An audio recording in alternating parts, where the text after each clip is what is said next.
On Christmas Eve, my son-in-law stood up from my dining table, lifted a glass of scotch, and sent it crashing into my face. Crystal shattered.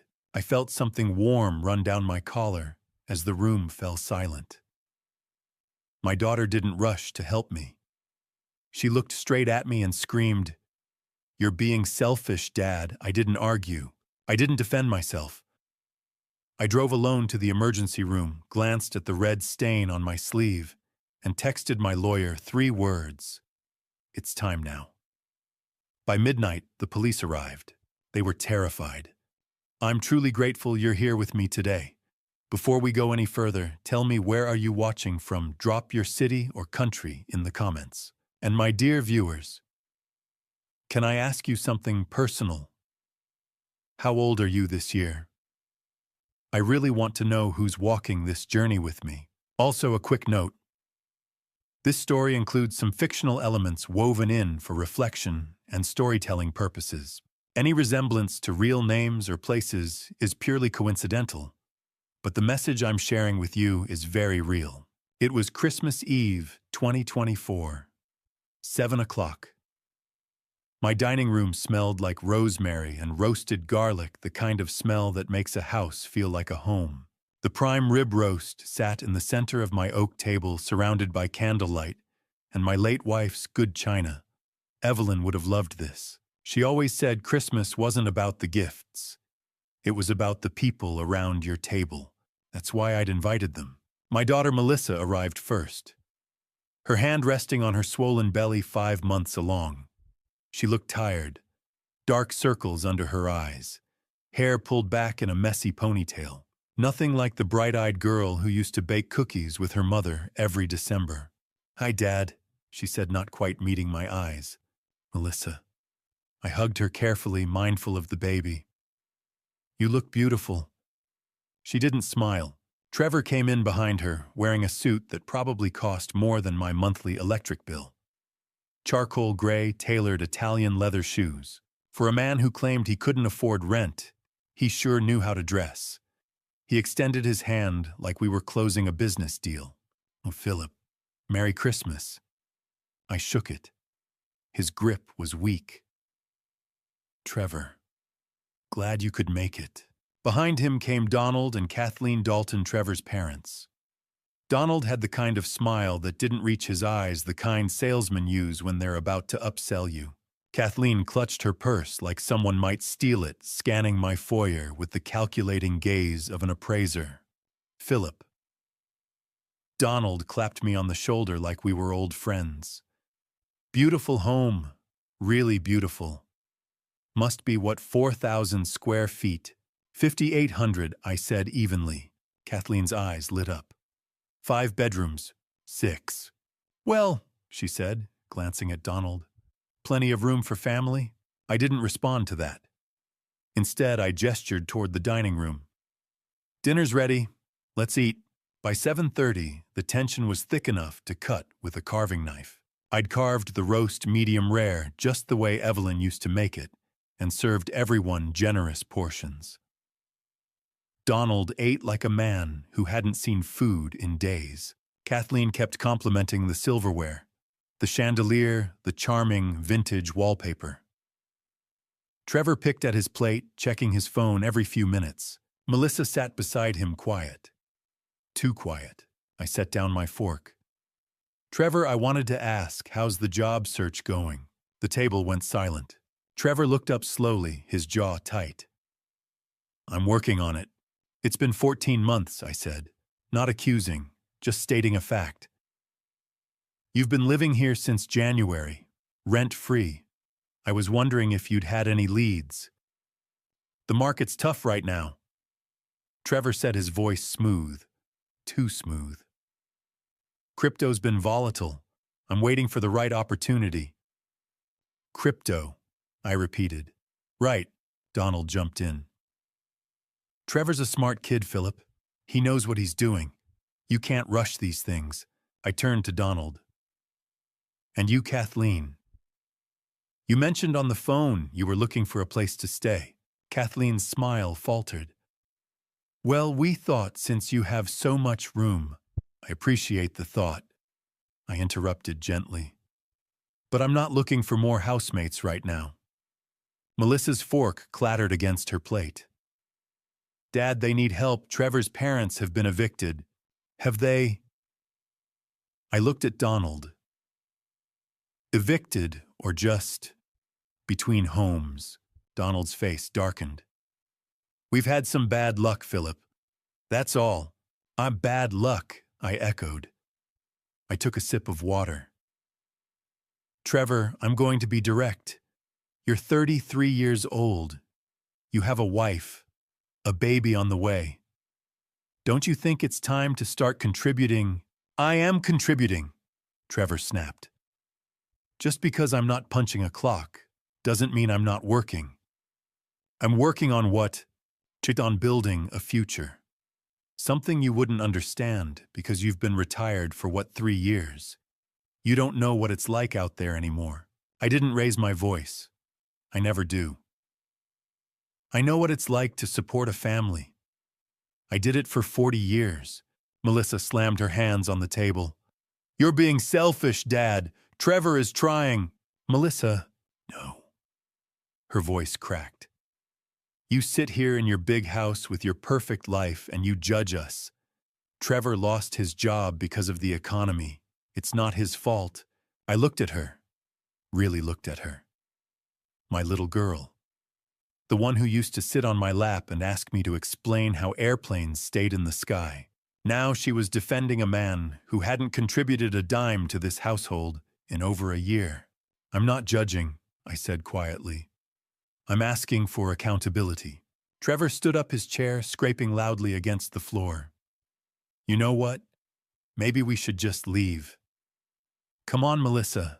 No, Melissa said, but she stood up too. Her eyes were wet. You're right, Trevor. He doesn't care about us. He never did. Melissa, I said, standing slowly. That's not true. You never cared about me, she screamed. Not after Mom died. You buried yourself in work and you left me alone. The words hit harder than I expected, because there was some truth in them. After Evelyn passed, I didn't know how to be a father without being a husband first. I'd failed her. I knew that, but I wasn't failing her now, Melissa. I said, my voice steady. Sit down, please. Let's talk about this. Trevor put his arm around her shoulders, pulling her close. It's okay, babe. Let's just go. Your dad's made his position clear. But Trevor, I said, looking him in the eye, I'm not asking you to leave. I'm asking you to step up. He stared at me for a long moment. Then he turned, grabbing his glass of scotch from the table, the $400 bottle I'd opened for the occasion. He raised it as if to take a drink, and then in one smooth motion he stumbled. The glass flew from his hand. I watched it arc through the air, slow motion, the amber liquid catching the candlelight. It hit the edge of the table, shattered, and a shard, sharp and fast, sliced across my forehead. Pain, immediate and bright. Warm blood trickled down my temple past my eyebrow, dripping onto my white collar. The room went silent. Melissa gasped. Oh my God, Dad. Trevor's face went pale. I didn't mean... Donald stood up. Philip, are you... I didn't move. Didn't wipe the blood away. I just stood there, letting it run down my face, staring at Trevor. I wanted them to see exactly what they'd done. Melissa started crying. Dad, I'm so sorry. Trevor took a step back, his hands shaking. It was an accident. I didn't wipe the blood away. I reached into my pocket, pulled out my phone, and I started typing. Blood dripping onto a white dress shirt has a way of clarifying your priorities. I finished typing 3 sentences, 42 words, and hit send. The phone screen glowed in my hand. Message delivered. Andrea Reeves would see it within minutes. I slipped the phone into my pocket and stood up. Melissa reached for my arm. Dad, please let me get you a towel. I pulled away gently. I need to go. Go where? Her voice cracked. You're bleeding! To the hospital, I said. Trevor stepped forward. his hands raised like he was calming a spooked horse. "Philip, I'm so sorry. It was an accident. Let me drive you." I looked at him, really looked at him. The expensive suit, the Italian shoes, the weak handshake from earlier that evening. He'd been living in my house for 14 months, rent-free, and now he wanted to drive me to the ER like some kind of concerned family member. "No," I said. Donald moved toward the door, blocking my path. "Philip, be reasonable. You shouldn't drive in your condition." "Ooh," I said quietly. Something in my tone made him step aside. I walked past him, past Kathleen, who was clutching her purse, past Trevor, whose face had gone from pale to panicked, past Melissa, who was crying into her hands. I grabbed my keys from the hook by the front door. "Dad," Melissa called after me. "Where are you going?" I didn't answer. I just opened the door and walked out into the cold December night. By 11:10, I was halfway to the hospital. The heater blew warm air against my face, but I barely felt it. Every time I glanced in the rearview mirror, I saw the dark line of blood running from my eyebrow down to my jaw. The cut had stopped bleeding mostly, but my collar was soaked through. An engineer solves problems. That's what I'd told myself for 40 years. Through product recalls, FDA audits, hostile board meetings, break the problem into parts. Identify the variables, execute the solution. This was just another problem. A son-in-law who'd been freeloading for over a year. A daughter who'd chosen him over her own father. A glass of scotch, my scotch, that had accidentally ended up embedded in my skull. Right. I pulled into the hospital parking lot at 11:28. The emergency room entrance glowed cold and fluorescent. I didn't call Melissa. Didn't text her to say where I was. She'd made her choice. Now I was making mine. The ER was quiet for Christmas Eve. I walked up to the intake desk and the nurse's eyes went straight to my forehead. "I need to see a doctor," I said. "And I need photographs, for legal purposes." She blinked. "Sir, clear photographs, multiple angles, time-stamped, before any treatment." She nodded slowly and grabbed a clipboard. "Let me get you into a room." Dr. Alan Mitchell was younger than I expected, maybe 40, with steady hands, and the kind of calm demeanor you want when someone's stitching your face back together. He cleaned the wound with antiseptic that stung like fire. "You're lucky," he said, tilting my head under the exam light. "Quarter inch to the right, this would have hit your eye." "How many stitches?" "6. He threaded the needle. "You want to tell me how this happened?" "Family dinner," I said. He didn't ask more. While he worked, I pulled out my phone, checked my messages. Andrea had replied, "Saw your text. On it. We'll call you in 20 minutes. Don't go home yet." I typed back, "At hospital. Getting stitches." Dr. Mitchell tied off the last suture. "You'll have a small scar, right above the eyebrow." "That's fine." He made a note on his tablet. "I'm legally required to notify the police. This is an assault case." "Good," I said. "I want that on record." Officer Laura Daniels arrived 15 minutes later. Mid-30s, sharp eyes, no-nonsense demeanor. She sat across from me, notebook open. "Mr. Bennett, can you walk me through what happened tonight?" I told her, calmly, objectively. The dinner. The argument about money. Trevor standing up. The glass flying across the table. The blood. And where is Trevor Dalton now? At my house.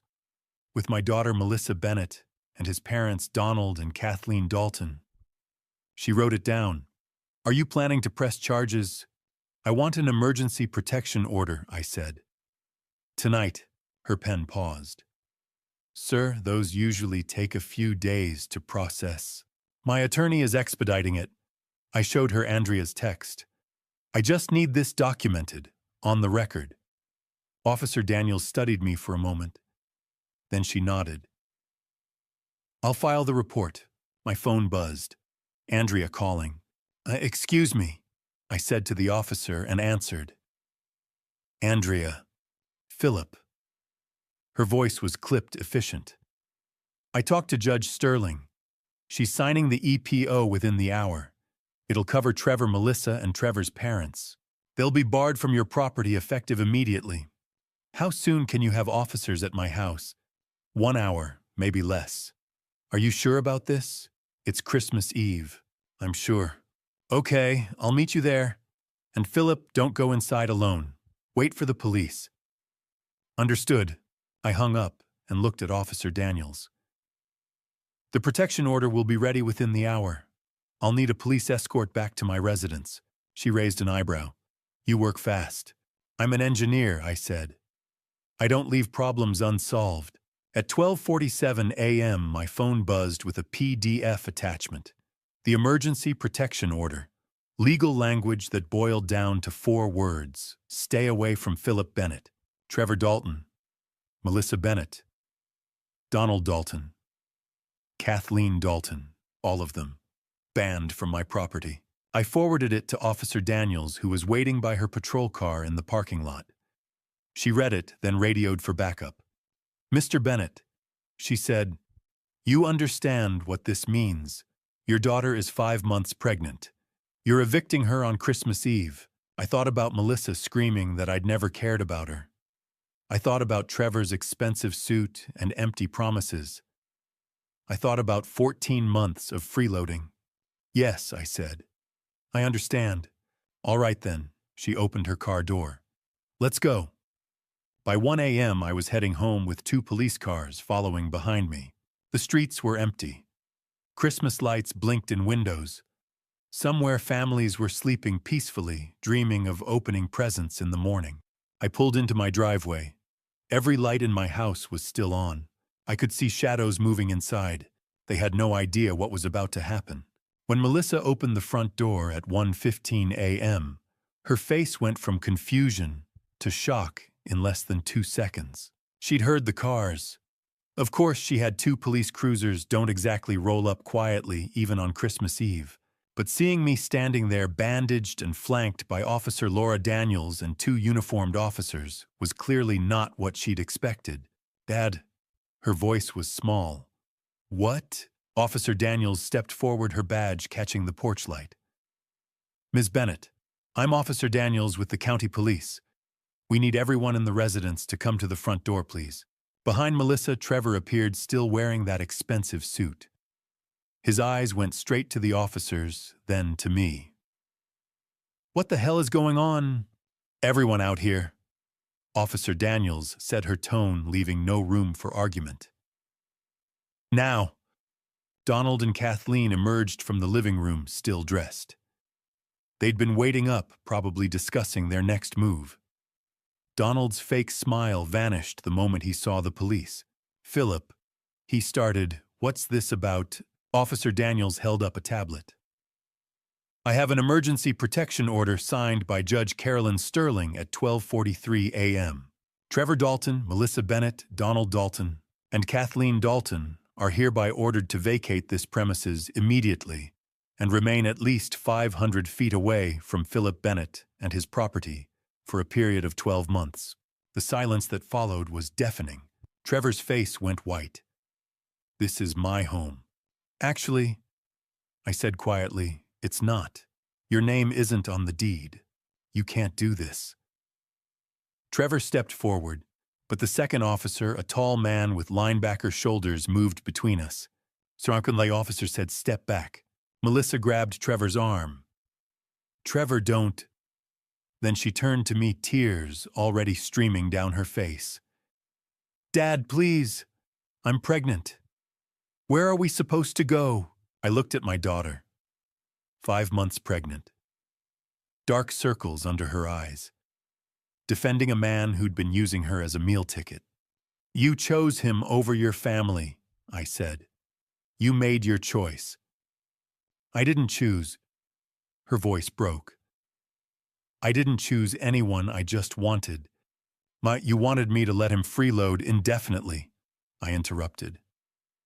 You wanted me to ignore 14 months of broken promises. You wanted me to pretend that glass didn't hit my face tonight. It was an accident. Was it? I held her gaze. Because from where I'm standing, it looked pretty deliberate. Officer Daniels cleared her throat. You have 30 minutes to collect personal belongings. Identification, medications, clothing only. No electronics, no valuables, nothing that doesn't directly belong to you. Trevor's jaw clenched. This is insane. Philip, you're really going to kick your pregnant daughter out on Christmas. Christmas Eve is over, I said, glancing at my watch. It's 1:18 a.m., Christmas Day. And yes, I am. Donald stepped forward, his salesman's smile replaced by something uglier. You're making a mistake, Philip. A big one. We'll sue. For emotional distress, wrongful eviction, elder abuse. I almost laughed. I'm 68, not incapacitated. Try again. Kathleen's voice was sharp. You're a heartless old man. Your wife would be ashamed. Don't, I said, my voice dropping to ice. Talk about my wife. Officer Daniels stepped between us. 30 minutes starts now. I suggest you get moving. They scattered like ants from a kicked hill. Melissa went upstairs to the east wing, the bedroom suite that had been hers since childhood, now shared with Trevor for 14 months. I heard drawers slamming, hangers scraping. Trevor darted into the living room, grabbing his phone charger from the couch, his jacket from the closet. He moved fast, frantic eyes darting like he was cataloging what he'd have to leave behind. Donald and Kathleen just stood there for a moment, stunned. Then Kathleen muttered something about ungrateful and went to collect their things from the guest room. I stayed by the door, arms crossed, watching. Officer Daniels stood beside me. You doing okay, Mr. Bennett? Fine, I said. This is hard, I know. It's necessary, I corrected. She nodded slowly. You've got a hell of a lawyer. I know. 20 minutes later, they came downstairs with mismatched luggage, duffel bags, backpacks, a rolling suitcase that squeaked. Melissa had thrown on a coat over her pajamas. Trevor carried 2 bags, his face red with anger. This isn't over, Trevor muttered as he passed me. I didn't respond. Donald shoved past Kathleen close behind. She shot me a look that would have curdled milk. Melissa was last. She stopped in front of me, tears streaming. Dad, I'm sorry. About what I said at dinner. About everything, please. Melissa, I said gently, do you love him? She blinked. What? Do you love Trevor? Or do you just need him? Her mouth opened, closed. No answer came. That's what I thought, I said. She walked past me without another word. The 4 of them stood on the driveway, luggage piled around them. No car. Trevor had sold his last year, said he'd get a new one, when crypto bounced back. Right. Officer Daniels looked at them. You need us to call you a cab. Trevor pulled out his phone. I'll handle it. You've got 15 minutes to clear the property, she said. After that, you're trespassing. Donald's voice was bitter. We don't have a car, you idiot. I stepped forward, pulled my keys from my pocket. Found the Cadillac key, my 1978 Eldorado, the one Evelyn and I had bought used in 1985. I tossed it to Trevor. He caught it surprised. Take it, I said. Drive wherever you need to go. Bring it back when you're settled. Trevor stared at the key like it was a trap. Why? Melissa asked quietly. Because, I said, I'm not a monster. I'm just done being taken advantage of. They loaded their bags into the Cadillac. Trevor got behind the wheel. Donald and Kathleen climbed into the back. Melissa took the passenger seat. Before Trevor started the engine, Melissa turned and looked at me through the window. Her expression was unreadable anger, sadness, something else I couldn't name. I didn't wave. I just watched as the taillights disappeared down the street. At 2:30, Carl Henderson showed up, a locksmith I'd called from the hospital parking lot. Big guy, gray beard, looked like he'd been woken up but didn't complain. 3 locks, he asked. Front door, back door, garage, I confirmed. He got to work. Took him 45 minutes. I paid him $480 cash and thanked him. By 2:50 I was alone. The house was silent. Too silent. I walked through the rooms, checking what they'd left behind. A coffee mug in the sink. Melissa's scarf on the coat rack. Donald's reading glasses on the side table. And in the living room on the desk by the window, a Dell laptop. Trevor's, still plugged in, still charging. The little green light blinking steadily. He'd forgotten it in the rush. Or maybe he thought it was locked securely enough that it didn't matter. I stared at it for a long moment. Then I pulled out my phone and called someone who knew how to handle digital evidence properly. Someone who could crack passwords. Someone who could find out exactly what my son-in-law had been planning all along. Victor Hayes arrived at 10 a.m. exactly when I asked. I had called him at 3 in the morning, after the locksmith left, after I spent 20 silent minutes staring at Trevor's abandoned laptop. Victor answered on the second ring, wide awake, as if 3 a.m. emergencies were routine. Maybe they were. He'd spent 20 years in the FBI before going private. He pulled up in a gray SUV carrying a duffel bag that looked straight out of a spy film. Mid-50s, graying hair, sharp eyes, the kind of man who missed nothing. "Philip," he said, shaking my hand. "You look like hell." 6 stitches, I replied, touching the bandage above my eyebrow. Courtesy of my son-in-law. His expression hardened. "The glass incident you mentioned. That's the one." He stepped inside, already scanning the room. "And you're certain he planted surveillance devices?" "I don't think it. I know it. I just don't know where." Victor set down his bag and removed a handheld device with an antenna. RF detector. It picks up wireless signals, cameras, audio bugs, trackers. If it's transmitting, I'll find it. How long? Couple of hours. Depends how thorough he was. We started in the living room. 11 minutes later, the detector began chirping near the bookshelf. The beeping intensified as Victor moved closer. He stopped at a framed photo, my wedding picture. Evelyn and me 43 years ago on the steps of St. Michael's. He lifted the frame and tilted it. There, behind the photograph embedded in the backing, was a tiny lens no larger than a pinhead. "Mini camera," Victor said quietly. "Wireless battery-powered, likely motion-activated, probably sending footage straight to a cloud server." He adjusted the frame and aimed directly at your safe. The safe sat across the room behind my desk. I'd opened it only when necessary important documents, Evelyn's jewelry. Trevor had watched every time. "Can you tell how long it's been there?" I asked. "Not yet. Once I access the cloud account, I can check metadata." He bagged the device carefully. "Let's continue." The second device was under the dining table. Victor crawled beneath it and emerged holding a black disc the size of a thick button. "Audiobug," he said. "Adhesive backing. 30-foot range. Records everything." I thought of Christmas Eve. The argument.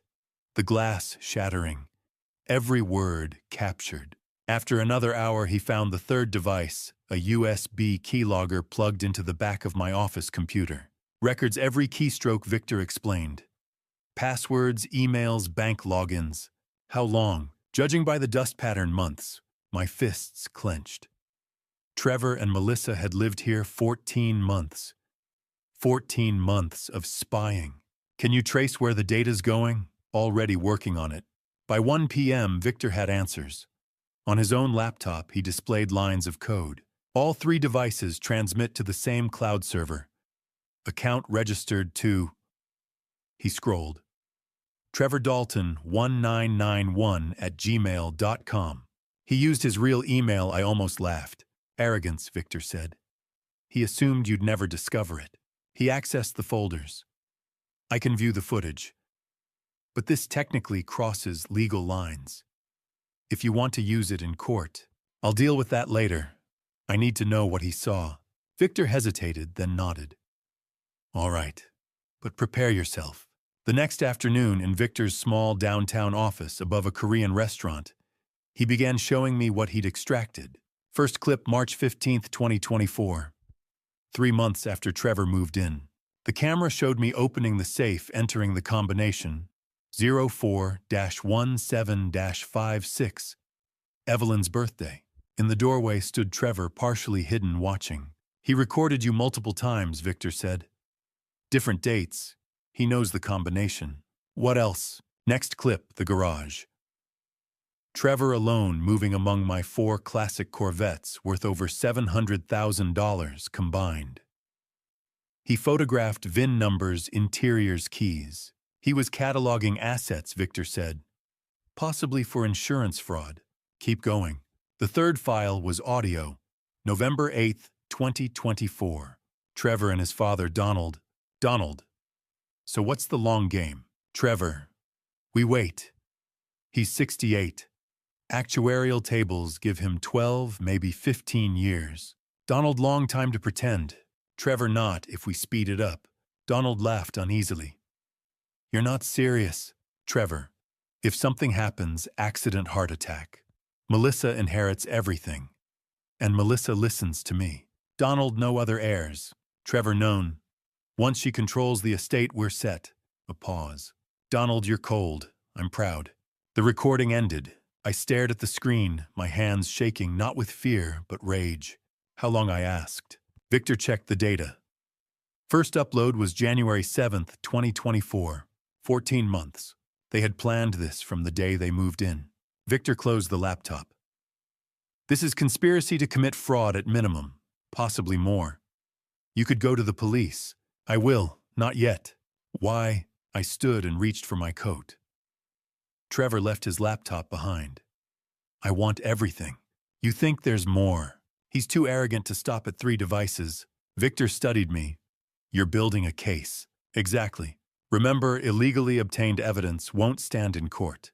Then we'll gather it legally. At the door, he called out, Does your daughter know? I pictured Melissa's tear-streaked face when I asked if she loved Trevor. Her confusion.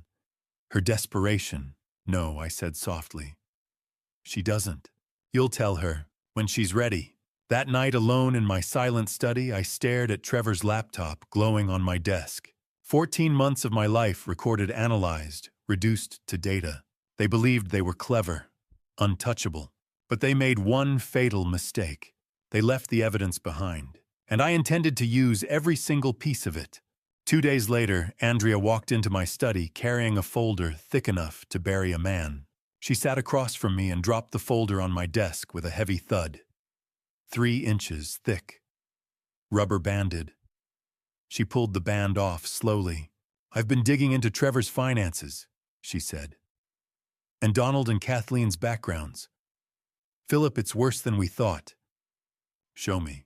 She opened the folder. 3 stacks of paper clipped separately. We stack 1. She slid the first toward me. Trevor Dalton, offshore bank account in the Cayman Islands.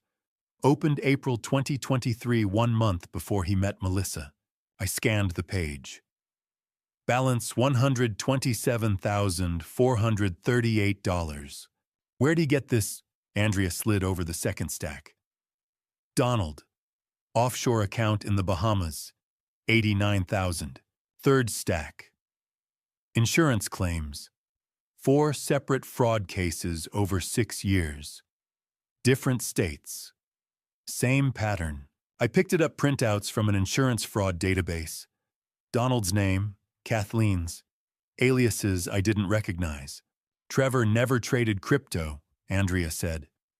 I pulled his transaction history. Not a single Bitcoin, not 1 Ethereum. The whole thing was a lie. And then what was he doing? Gambling. She pulled out screenshots. Offshore poker, sports betting.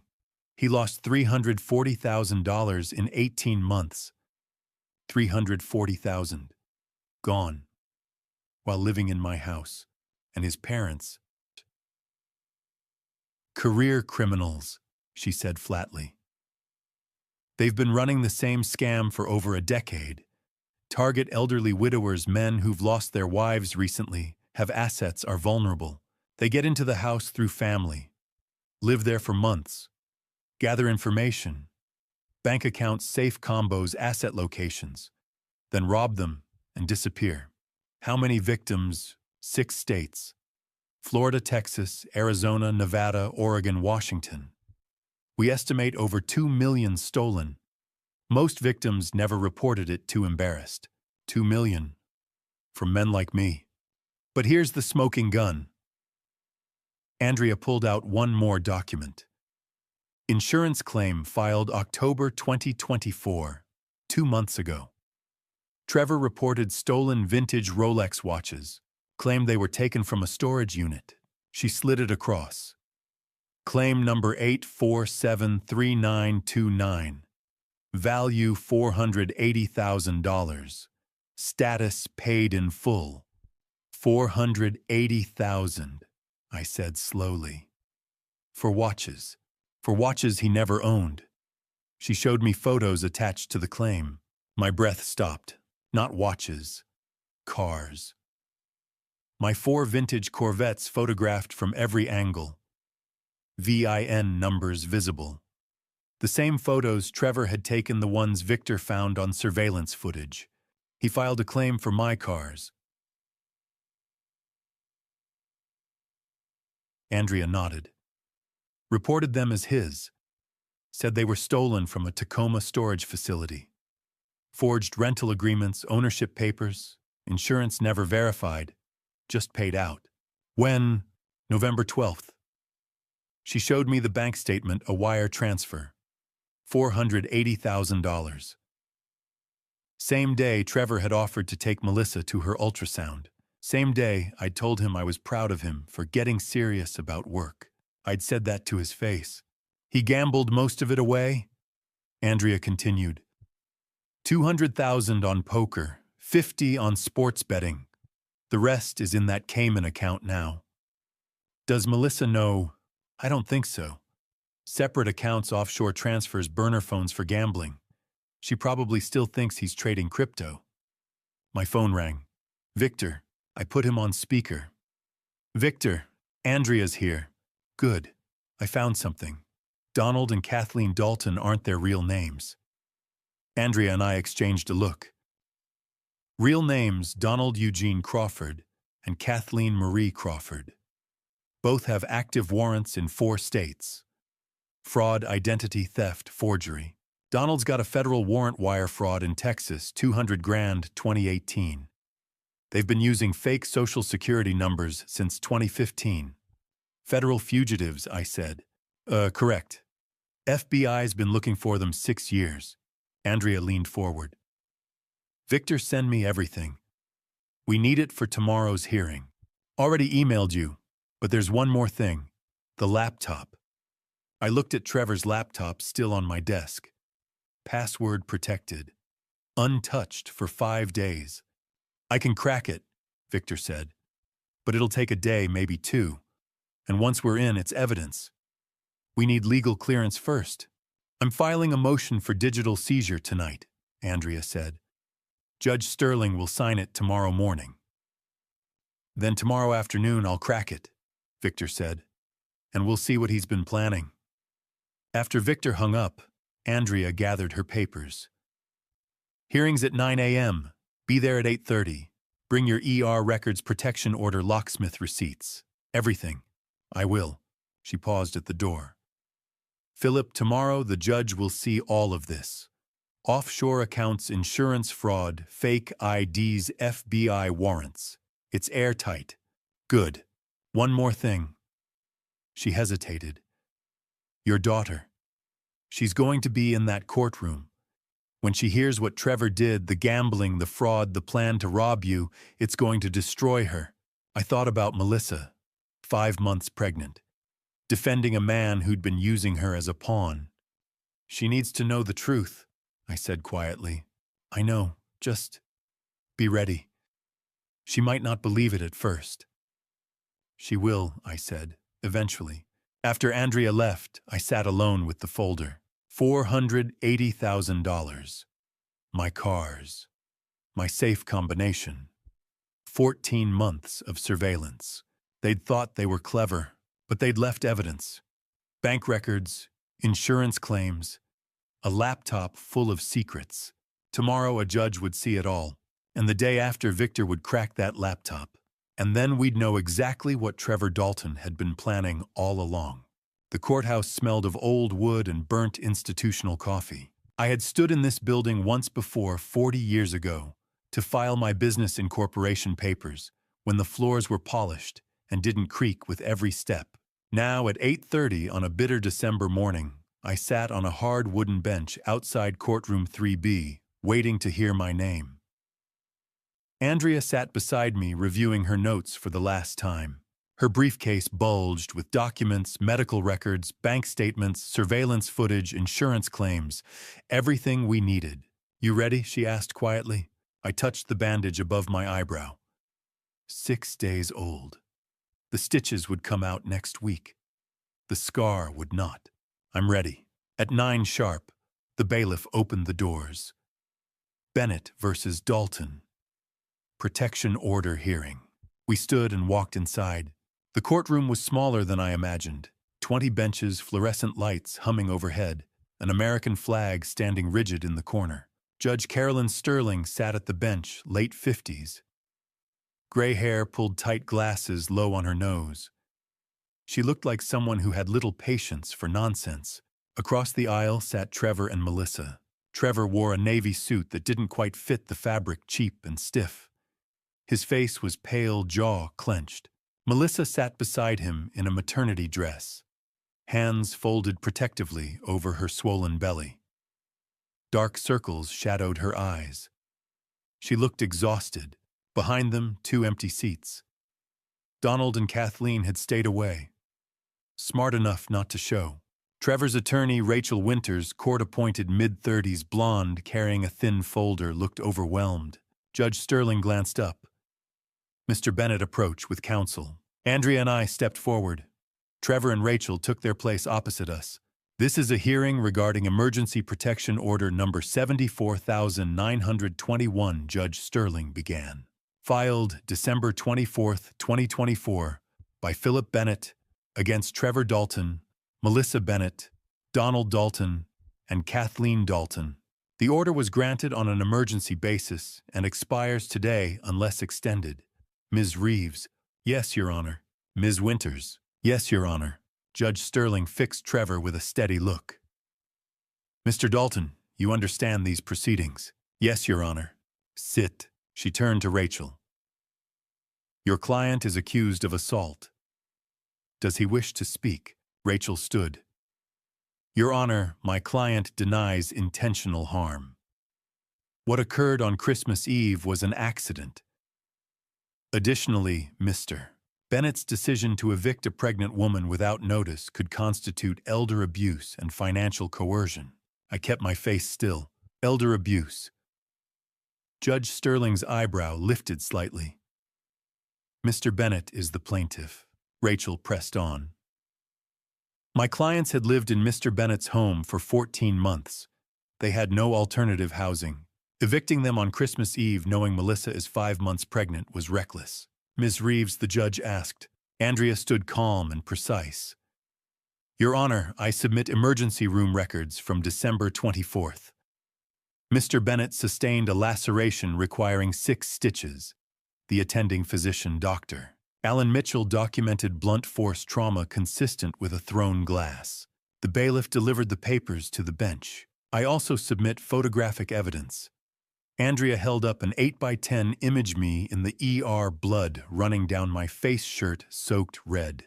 Taken at 11:47 p.m. Another photo followed shards of broken Scotch glass scattered across hardwood. Taken by police at 1:30 a.m. Rachel stood. "The glass broke, yes, but it was accidental." My client stumbled. "I have video evidence," Andrea said. The room fell silent. Judge Sterling looked up sharply. "Dito?" "Yes, Your Honor. From Mr. Bennett's home security system." Trevor's face drained of color. "Your Honor," Rachel protested. Flipping through her thin folder, "I wasn't informed." "It was included in discovery 3 days ago," Andrea replied coolly. "Page 47. Rachel's hands trembled as she searched. "Play it," Judge Sterling said. Andrea connected her laptop to the courtroom projector. The screen flickered alive. The clip lasted 30 seconds. The camera showed my dining table on Christmas Eve. I sat at the head. Trevor stood holding a glass of scotch. There was no sound. Trevor raised the glass not to drink, but as if in mock toast. Then his arm moved. The glass sailed across the table. Amber liquid arced through the air. I did not move. The glass struck my forehead. On screen, I recoiled, hand to my face. Blood seeped between my fingers. Trevor stepped back, palms lifted in feigned innocence. The video ended. Silence pressed against the walls. Melissa wept quietly. Trevor stared at the screen, lips parted. I didn't mean. It was deliberate, Judge Sterling said calmly. Mr. Dalton, stand. He rose, shaking. How long did you reside in Mr. Bennett's home? 14 months. Did you pay rent? No. Contribute to utilities, groceries? No. Were you employed during that time? I was developing a crypto trading business. That's not what I asked. Did you have a job? No. The judge made a note. Ms. Reeves, you mentioned additional evidence. Yes, Your Honor. After the protection order was issued, Melissa Bennett posted a video online defaming Mr. Bennett. It has over 50,000 views. In the comments, users published his home address and phone number. Within 24 hours, his mailbox was vandalized with the words, "Child abuser." Screenshots were handed over Melissa's video, the comments revealing my address photos of the graffiti. Additionally, Andrea continued, Mr. Bennett received multiple threatening calls traceable to the viral spread of that video. Judge Sterling turned to Melissa. Did you post the video? Yes. Were you aware people were posting your father's address? I didn't check the comments. Did you remove the video? No. Judge Sterling set down her pen. I have heard enough. The air in the courtroom tightened. The emergency protection order is extended for 12 months effective immediately. Trevor Dalton, Melissa Bennett, Donald Dalton, and Kathleen Dalton are prohibited from coming within 500 feet of Philip Bennett or his residence. Trevor swayed. Rachel caught his arm. Mr. Dalton, you are ordered to complete an anger management program within 90 days. Failure to comply will result in immediate arrest. She paused. I am also referring this matter to the district attorney for potential criminal charges. Assault with a deadly weapon, yes, Ms. Winters, a glass qualifies, is serious. Rachel said nothing. This hearing is adjourned. Mr. Bennett, document any violations. Contact law enforcement immediately if necessary. Yes, Your Honor. All rise. We stood. Across the aisle, Melissa looked at me. Dad, she whispered. I did not respond. I walked out. Cold air met us on the courthouse steps. Andrea touched my arm. That went well. The video sealed it. Good. She hesitated. There's something else. My stomach tightened. What? Victor called while we were inside. He accessed the laptop. I stopped. And he said you need to see what's on it. Immediately. He's waiting at your house. Through the courthouse glass doors, I saw Melissa and Trevor emerge. She was crying openly now. Trevor was already on his phone, speaking urgently. They looked shaken but unaware. They had no idea what was waiting for them. Let's go, I said. 2 days after the hearing, Victor returned to my house with Trevor's laptop and a grim expression on his face. He'd cracked the password that first afternoon, right after I'd left the courthouse on December 30th. But what he'd found inside had taken him another 36 hours to fully analyze. Now, on the afternoon of January 1st, he sat across from me in my study and opened the laptop with the careful movements of someone handling evidence at a crime scene. You're not going to like this, he said. Show me. The desktop background was generic. Some stock photo of mountains. No family pictures, no personal touches. Victor pointed to a folder in the corner labeled Crypto Trading. That folder's completely empty, he said. Not one transaction record, not one wallet, nothing. Your son-in-law never traded crypto in his life. He opened another folder. Personal. 147 files. This is where everything is. Victor clicked through the browser history. Page after page of gambling websites, offshore poker rooms, sports betting platforms, casinos I'd never heard of hosted in countries that didn't ask questions. 90% of his activity for 18 months, Victor said. He was gambling and losing. Based on email confirmations, I estimate $340,000 gone. I watched the screen scroll. Bet after bet after bet. All while he'd been living under my roof pretending to work. The emails are worse, Victor said quietly. He opened Trevor's Gmail and clicked on a message from September. From Donald, the subject line read, Phase 2 Update. I read the body, Phase 2 complete. The old man trusts us now. He even invited Kathleen and me for Thanksgiving. Move to Phase 3 when the girl hits 4 months.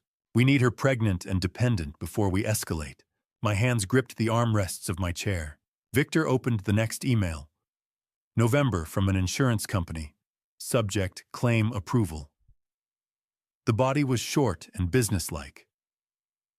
Your claim for stolen property has been approved. Payment of $480,000 will be transferred within 3 to 5 business days. Your Corvettes, Victor said, that he reported stolen. $480,000, paid directly to his Cayman account. The third email was dated December 18th, 1 week before Christmas, from Donald again. Subject line, contingency plans. I read it aloud. If the old man kicks us out, we sue for emotional distress and grandparent rights. Melissa's pregnancy gives us leverage.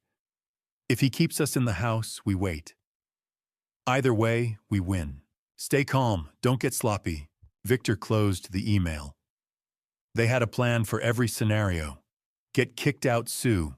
Stay, wait for you to die, and let Melissa inherit. What else? He opened a spreadsheet file. This is called Bennett Financial Plan. First sheets and asset inventory. I leaned forward and read. My house $5.8 million estimated. Corvette collection $750,000. Investment portfolio $2.1 million. Pension, life insurance, everything. Down to the dollar. Like I was merchandise in a catalog. Second sheet, Victor said, scrolling. Timeline. It was laid out like a battle plan. December 25th, create family conflict public incident preferred. January 15th, file lawsuit for grandparent visitation rights. February 1st, Melissa files elder abuse complaint. March 1st, if lawsuit fails, Melissa divorces and claims community property. April 1st, baby born custody battle begins. Every step, every contingency. 14 months of planning. Does Melissa know? I asked. Victor pulled up a folder of screenshots. Text messages between Melissa and her friends. I saw her name, saw timestamps, saw conversations. My dad is being so stubborn, one message read. Trevor says he'll come around eventually. I just wish they'd get along. Another, Trevor's working so hard on his crypto business. I know it'll pay off. Dad just doesn't understand the market. Another, I hate being in the middle. I love them both. Why can't they just be a family? Victor closed the folder. She has no idea. He's been feeding her a completely different story. She thinks he's trying. She thinks you're the problem. My daughter, 30 years old, pregnant with his child, defending him, believing every lie. There's one more document, Victor said. His voice was different now, careful. And Philip, this one's the worst. He opened a Word file. Phase 4.doc. I read it. The title at the top said Exit Strategy, with a timeline of April 2025. Post-birth. The plan was simple. Trevor and Donald would disappear after the baby was born. Take the remaining money from the insurance payout, around $200,000, and leave no forwarding address. Melissa, exhausted and vulnerable, would return to me. They predicted I'd take her in out of guilt and desire to see my grandchild. Then they'd wait 6 months. Kathleen would resurface as a concerned grandmother and file for custody.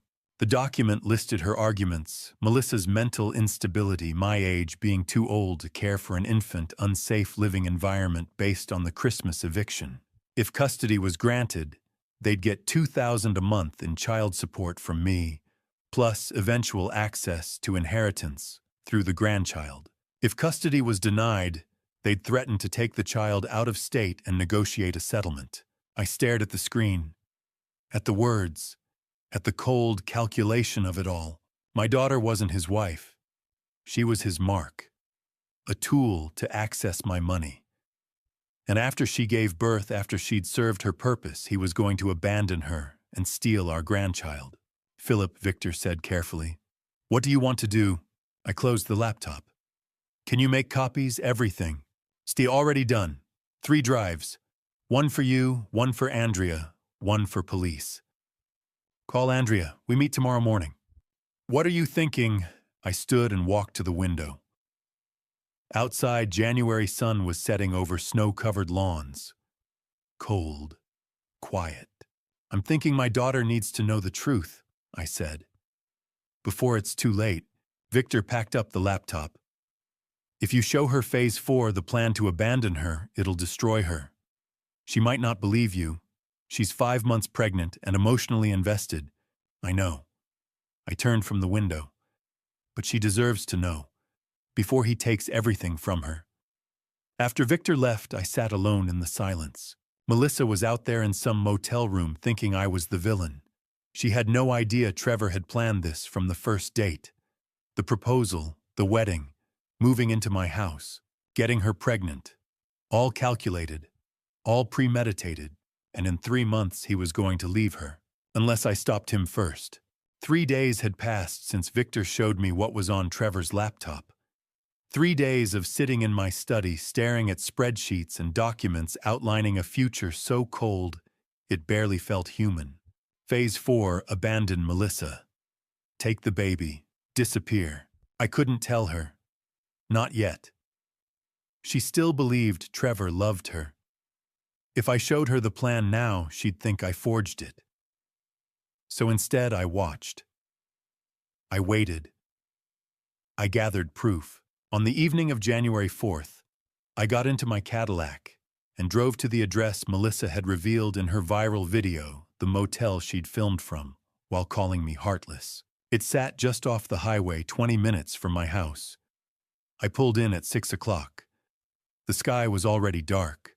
The streetlights flickered weakly against the cold. The neon sign above the office buzzed OTEL. The M had burned out long ago. I parked in the far corner of the lot, about 50 feet from room 237. Far enough not to be noticed. Close enough to see everything. The 2-story building had once been painted a cheerful yellow. Now the paint peeled in long strips, exposing gray concrete. Rust bled through the metal railings. Someone's jeans and a towel hung over the second-floor railing, dripping onto the cracked pavement below. A plastic rate board near the office read $89 per night, $623 per week in advance. They'd been here since Christmas Eve. 11 days. Nearly $1,000 already. Trevor didn't have that kind of money anymore, not after gambling away the insurance payout. I wondered who was paying. Donald, perhaps. Or one of those offshore accounts Victor uncovered. At 6:15, the door to room 237 opened. Melissa stepped out. She wore an oversized gray hoodie that fell past her hips, but it couldn't conceal her belly. 5 months pregnant. Maybe closer to 6. Her hair was pulled into a messy ponytail. No makeup. Dark circles under her eyes even from this distance. She moved slowly toward the vending machines near the office, one hand pressed to her lower back, the other brushing the railing for balance. She looked beyond tired. Hollow. My daughter. My hands tightened around the steering wheel. The door behind her flew open again. Trevor, where are you going? His voice carried across the lot. Melissa turned. Just getting water. I'm thirsty. Then ask me, I'll get it. Trevor, it's 20 feet. He crossed the distance in seconds and grabbed her arm. not violently but firmly enough that she lost balance and stumbled. "Get inside! You're overreacting. Get inside." He pulled her back toward the room. She didn't fight. She simply let him guide her through the doorway. The door slammed shut. My hand was already on my car door handle. Every instinct in me screamed to walk over there, to knock, to take her home. But Andrea's voice echoed in my mind. "You need evidence, not anger. If you confront him now, you lose leverage." I forced my fingers to release the handle. Forced myself to breathe. Not yet. At 7, Donald stepped outside and lit a cigarette. He leaned against the railing, smoke curling into the cold air. A moment later, Kathleen joined him, wrapping a cheap puffy jacket tighter around herself. "This was your plan," she hissed. "Now we're stuck in this dump." "Lower your voice," Donald muttered. "Don't tell me to lower my voice. We were supposed to be living in that house, comfortable, waiting for the old man to die. Instead, we're in a roach motel, eating takeout." "He'll cave," Donald said calmly. "Old men always do, especially when their grandchild's born. He'll let Melissa back in, and then we." "The girl is clueless. She still thinks Trevor loves her. She has no idea." "That's the advantage," Donald replied. "She's our cover. When we sue for custody, she'll stand with us because she doesn't know better." "Custody." My stomach tightened. Kathleen shook her head. "We should have pushed harder at the hearing." "It was a setback," Donald said. "Not the end." His phone buzzed. He answered, pacing a few steps away, but I still caught fragments. "Judge slowed us down. Kids due in April. That's leverage. Grandparent rights. Custody battle. $2,000 a month, easy." He laughed. I gripped the steering wheel so hard my knuckles whitened. At 7:30, the lights in room 237 went out. Through thin curtains, shadows shifted. I could hear muffled voices. Trevor's voice, sharp, impatient. Melissa's softer, pleading, then crying. I sat in the darkness of my car and listened to my daughter cry through that flimsy motel window. Every fiber of my being wanted to break down that door. At 7:45, I started the engine and drove home. The entire drive back, I replayed what I'd seen. Melissa exhausted and isolated. Trevor controlling every movement. Donald and Kathleen treating this like strategy, not family. She believed I had abandoned her. Believed I was the villain who threw her out on Christmas Eve. She didn't know I was the only one trying to protect her. But if I told her now, she would defend him. She would say I was exaggerating, that I hated Trevor, that I wanted control. No, she had to see it herself. I needed proof so undeniable she couldn't dismiss it. Proof stronger than emotion, stronger than loyalty. I didn't know yet how I would show her, but I knew time was running out. In 3 months, that baby would be born, and Trevor's phase 4 would begin. For 2 days, I sat in my study reading and rereading the contents of Trevor's laptop. Victor had copied everything onto a USB drive, but one file pulled me back again and again. The one that laid out the entire operation in cold, methodical detail. Bennett Asset Acquisition.docx, 67 pages. On the morning of January 5th, I opened it again and forced myself to read every word. The document began with a stark title page. No author. Just the file name and a date, March 15, 2023. 2 months before Trevor had even met my daughter. Page 1 target profile. Philip Michael Bennett. Age 68. Widowed.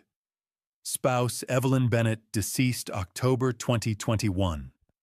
Net worth estimated at $8.6 million.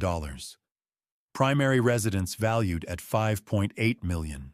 Vintage automobile collection $750,000. Investment portfolio $2.1 million. Pension income $85,000 annually. Life insurance policy $500,000. They had cataloged everything, down to the dollar. Like I was livestock being priced. The next section was worse. Psychological profile. Subject exhibits classic markers of vulnerable elderly widower. Socially isolated following spouse's death. No close friends or extended family. Primary emotional connection, is estranged daughter Melissa Ann Bennett, age 28. Subject demonstrates strong desire for reconciliation and fear of dying alone. Recommended approach: establish romantic relationship with daughter, present as stable and caring partner, facilitate reconciliation between subject and daughter. I set the document down. My coffee had gone cold. They hadn't just studied my finances. They had studied my grief. 3 years of coming home to silence. 3 years of missing Evelyn. 3 years of wanting my daughter back and not knowing how to fix what broke between us after her mother died.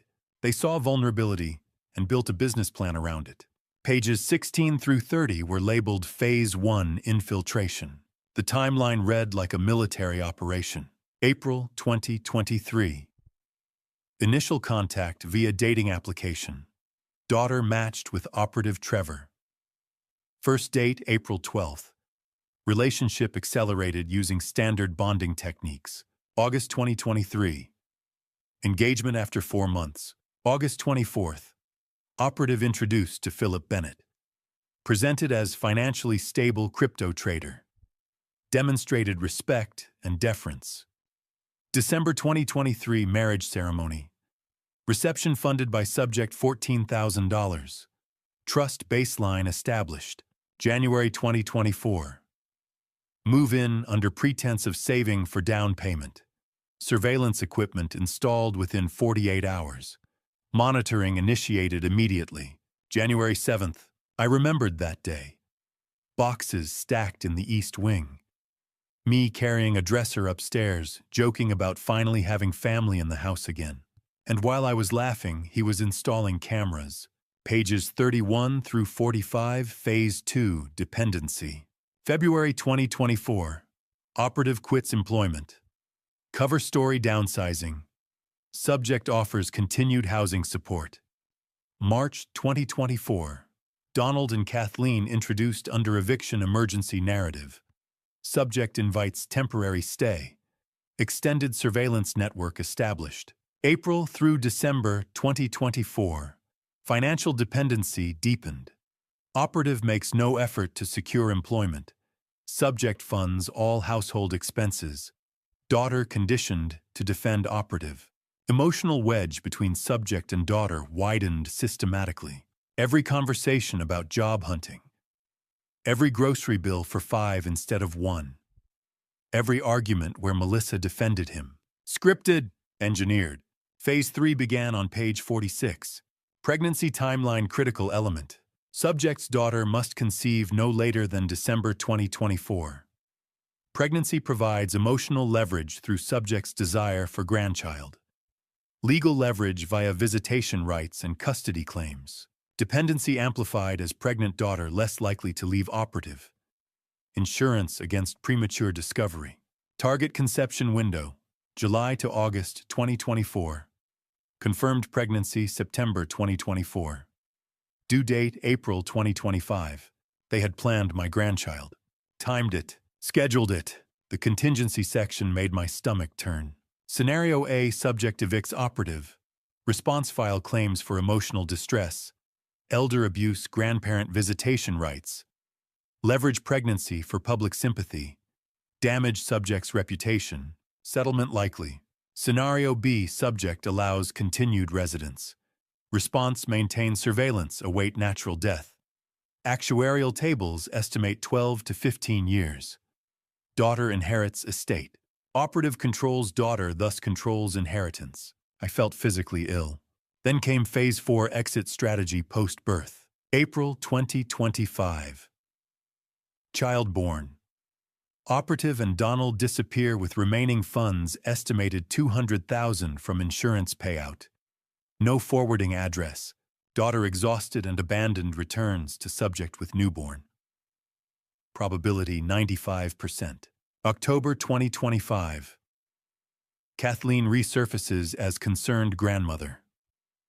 Files custody claim, citing daughter's instability subject's advanced age unsafe environment. Goal secure custody. Establish $2,000 monthly child support from subject plus long-term inheritance access via grandchild. They were going to abandon Melissa, take her baby, and use my grandchild as leverage against me for the rest of my life. The appendix listed 6 previous targets: elderly widowers across Florida, Texas, Arizona, Nevada, Oregon. Dates spanning 2012 to 2023. Total funds acquired $2.1 million. This wasn't improvisation. It was a business model. At the bottom of the final page was a paragraph labeled Contingency Protocol if operation discovered prematurely. Operative denies knowledge. Claims daughter Melissa was primary planner. Subject more likely to believe daughter manipulated operative. Melissa has no knowledge of operational details and cannot refute accusations. If necessary, sacrifice daughter's credibility to protect operative. I read that section 3 times. If exposed, they would blame Melissa, paint her as the architect, destroy her reputation to save themselves, and she had no idea. None. I closed the laptop slowly. Evelyn's voice drifted through memory. Something she used to say when I brought home a contract that looked too good to be true. Trust but verify, Philip. Always verify. I had trusted. I had not verified. Now my daughter was pregnant with a con man's child, living in a decaying motel, convinced I was the villain. They thought they had calculated every variable. They hadn't calculated one thing. I'm an engineer, and engineers don't panic. We analyze. We adapt. We solve problems. The question was never whether to tell Melissa. It was how to make her believe me. On the morning of January 8th, I sat in my study staring at my phone. Victor's USB drive rested on my desk, 67 pages of Trevor's operation plan, offshore bank statements, fraudulent insurance claims, surveillance footage. Enough evidence to destroy him. None of it mattered if my daughter refused to listen. At 8 o'clock, I called Andrea. I need to talk to Melissa, I said. Alone. There was a pause. Philip, the protection order prohibits contact. If Trevor reports you, you could be arrested.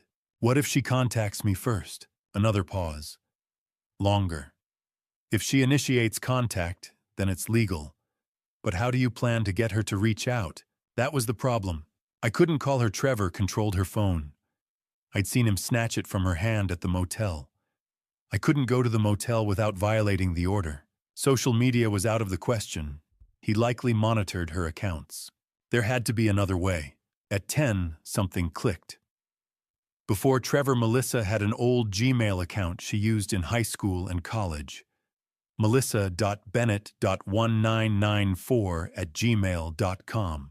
I'd sent birthday messages there for years before she switched to a newer address. Trevor wouldn't know about it. It existed before he did. I opened my laptop and drafted a short message. Subject: From Dad Body, Melissa. I know you think I abandoned you. I didn't. I need to show you something about Trevor that you deserve to see. If you want the truth, reply to this email. I'll meet you anywhere, anytime. But you must come alone. Dad. I reread it 3 times, removing anything that sounded angry or defensive. No accusations, just an invitation. I pressed send at 10:30. Then I waited. By noon, nothing. By 3, still nothing. By 6, I began to doubt she'd ever check that account again. Maybe she deleted it years ago. Maybe Trevor somehow found it. At 6:15, I called Victor. Can you access Melissa's old social media, I asked. She hasn't posted since December 2023, he said. Account looks dormant. Can you send her a private message without Trevor knowing? It's risky, Victor said. But yes. I can route it through a burner account. Make it look casual. Tell her to check her old Gmail. That I sent something important. Philip, if Trevor discovers this. He won't, I said. Just do it. 20 minutes later, Victor texted, message sent. I went to bed, not knowing if any of it had worked. At 7 the next morning, I checked my email. One new message. From melissa.bennett.1994@gmail.com. Sent at 2:34 a.m. My hands trembled as I opened it. Dad, I don't know if I can trust you. Trevor says you're trying to take my baby, but I need to know the truth. Wednesday, 2 p.m. coffee shop on Highway 7, 30 miles south. I'll be alone. Don't bring lawyers. I read it twice before replying. I'll be there. Just you and me. Then I called Andrea. She agreed to meet. Philip, this is dangerous, she warned. If Trevor finds out, he'll claim you violated the protection order. He'll say you're harassing her. He won't know, I said. The shop is 30 miles away. He doesn't know about her old email. And if she tells him, she won't. She sent that message at 2:30 in the morning. She's hiding this. Andrea exhaled. When you meet her, don't overwhelm her. Show the evidence, but don't push. If she's not ready, I understand. After hanging up, I began preparing. I printed the most critical pages from Trevor's laptop, 20 pages total. The target profile listing my name and assets. The Phase 1 timeline, detailing how he orchestrated the relationship from the first date. The Phase 4 exit strategy, planning to abandon her and take the baby. The contingency protocol outlining how they'd blame her if exposed. I copied everything onto 3 USB drives. One for me, one for Melissa, one backup. I printed screenshots, Trevor installing the camera, Donald and Kathleen discussing strategy, the audio transcript where Donald laughed about my death triggering Melissa's inheritance. I added bank records showing offshore accounts, documentation of Donald's fraud history, the insurance claim where Trevor reported my Corvettes stolen and collected $480,000. By 10, I had a thick folder proof that couldn't be dismissed as paranoia, but evidence alone didn't guarantee belief. I stood before the mirror in my study and practiced what I would say. Melissa, I'm not here to take you home. I'm here to show you who Trevor really is. I know you love him. I know you believe he loves you. But please look at this with an open mind. Your husband planned to leave you before you were even pregnant. He planned to take your baby, to use our grandchild as leverage against me. You were never his partner. You were his target. I repeated it again and again, adjusting my tone. Calm, steady. No anger, just truth. At noon, I wrote a letter as a safeguard, in case the meeting collapsed. In case she walked away before seeing everything. In case Trevor intercepted her again. The letter said what might be impossible to say aloud. How deeply I loved her. How sorry I was for the distance between us after her mother died. How I failed her in ways I still regretted. But also how Trevor had studied us, manipulated her, timed her pregnancy, planned to abandon her and take her child. I sealed it in an envelope and placed it in the evidence folder. Then I sat back. 2 days. In 2 days, my daughter would either see the truth or lose me forever. But at least I would know I tried. At least she would know I hadn't abandoned her. At least she would know her father fought for her to the very end. The coffee shop was 30 miles from the motel, tucked between a hardware store and a laundromat. The kind of place where nobody paid attention to anyone else. I arrived at 1:45, 15 minutes early. Parked my Cadillac around back where it wouldn't be visible from the road. Inside the shop was nearly empty. A teenager behind the counter scrolling through her phone. An old man in the corner reading a newspaper. No one who'd remember my face. I ordered black coffee and sat in the back booth, the folder of evidence on the seat beside me hidden under my jacket. Then I waited. At 2:15, the door opened. Melissa stepped inside. She looked worse than she had at the motel. Face pale, eyes swollen like she'd been crying for days. Her hair was pulled back in a ponytail, and she wore an oversized sweatshirt that couldn't quite hide her belly. 5.5 months now. Maybe more. She glanced around the shop carefully before walking over. Slid into the booth across from me, hands folded on the table. I have 30 minutes, she said quietly. Trevor thinks I'm at a prenatal checkup. I nodded. Thank you for coming. She didn't say anything. Just looked at me with those red, exhausted eyes. My daughter. My little girl. Looking at me like I was a stranger. I'm not here to apologize, I said.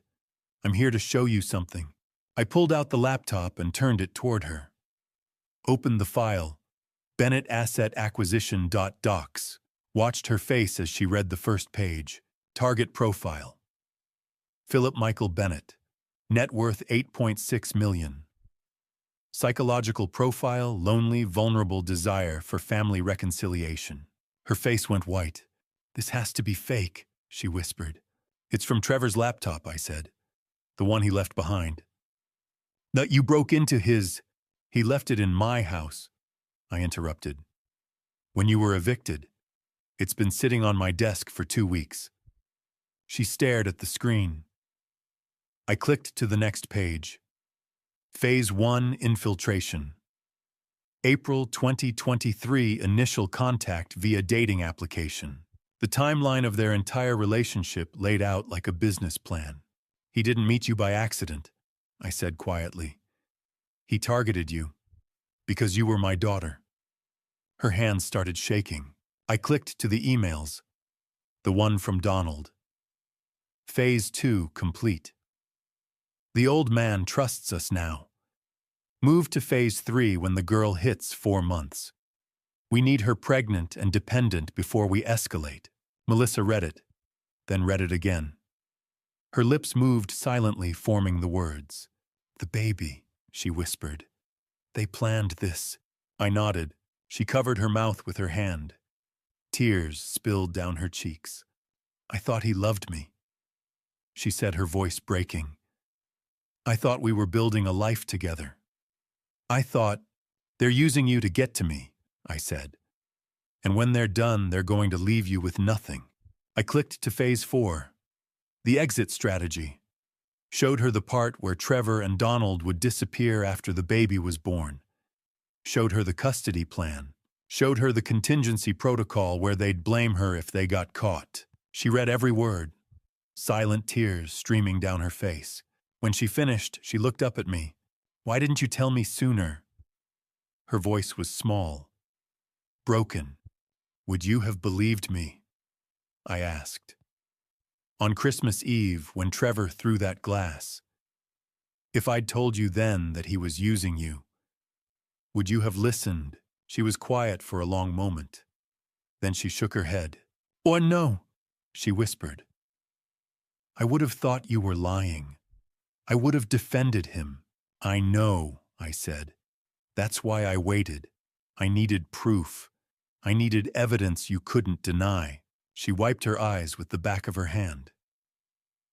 What do I do now? I need your help, I said. We can stop them, but only if you're willing to act. What do you want me to do? I leaned forward. Go back to the motel. Act normal. Pretend nothing's changed, but record everything. Every conversation with Trevor. Every conversation with Donald and Kathleen. Anything they say when they think you're not listening. How? I pulled out the burner phone. Small, cheap pay-as-you-go. Slid it across the table. Keep this hidden, I said. In your purse, in your pocket, wherever Trevor won't find it. Text me every night at 10 p.m. Just one word safe. If I don't hear from you, I'm calling the police. She picked up the phone, turned it over in her hands. What if Trevor finds it? She asked. Well, then you leave immediately and call 911. But Melissa, I need you to be strong. Just for a few days. Can you do that? She looked at me. Really looked at me. For the first time in months, I saw my daughter behind those tired eyes. He's going to leave me, she said quietly. After the baby's born, he's going to take everything and leave me. Not if we stop him first, I said. She nodded slowly. Okay, I'll do it. One more thing, I said. Don't tell anyone about this meeting. Not your friends. Not anyone. Trevor can't know we talked. If he finds out, he'll use it against you, she finished. I know. We sat in silence for a moment. The coffee shop felt too quiet, too empty. Like the whole world had narrowed down to just this booth, just this conversation. Dad, she said finally. Her voice broke on the word. I'm sorry. For everything. For believing him. For that video. For saying those things about you. Melissa, I said gently. You were manipulated. That's not your fault. But I chose him over you, she said. On Christmas. When you tried to warn me, I chose him. You chose what you thought was right, I said. You were trying to protect your family. That's not wrong. That's what you're supposed to do. She wiped her eyes again. I don't know if I can do this. Pretend everything's okay. Go back there and act like I don't know. You can, I said, because you're my daughter, and you're stronger than you think. She took a deep breath, let it out slowly. Okay, she said. I'll try. As she stood to leave, I reached across the table and touched her hand. One more thing, I said. I love you, and I'm going to protect you and that baby no matter what it takes. She nodded, squeezed my hand once, then let go. I watched her walk to the door. Watched her get into the car Trevor had loaned her, an old Honda with a dented bumper. Watched her sit there for a moment, hands on the steering wheel, head bowed. Then she started the engine and drove away. I stayed in that booth for another 10 minutes, drinking cold coffee, thinking about what I'd just asked my daughter to do. For the next 7 days, my daughter played the most dangerous role of her life.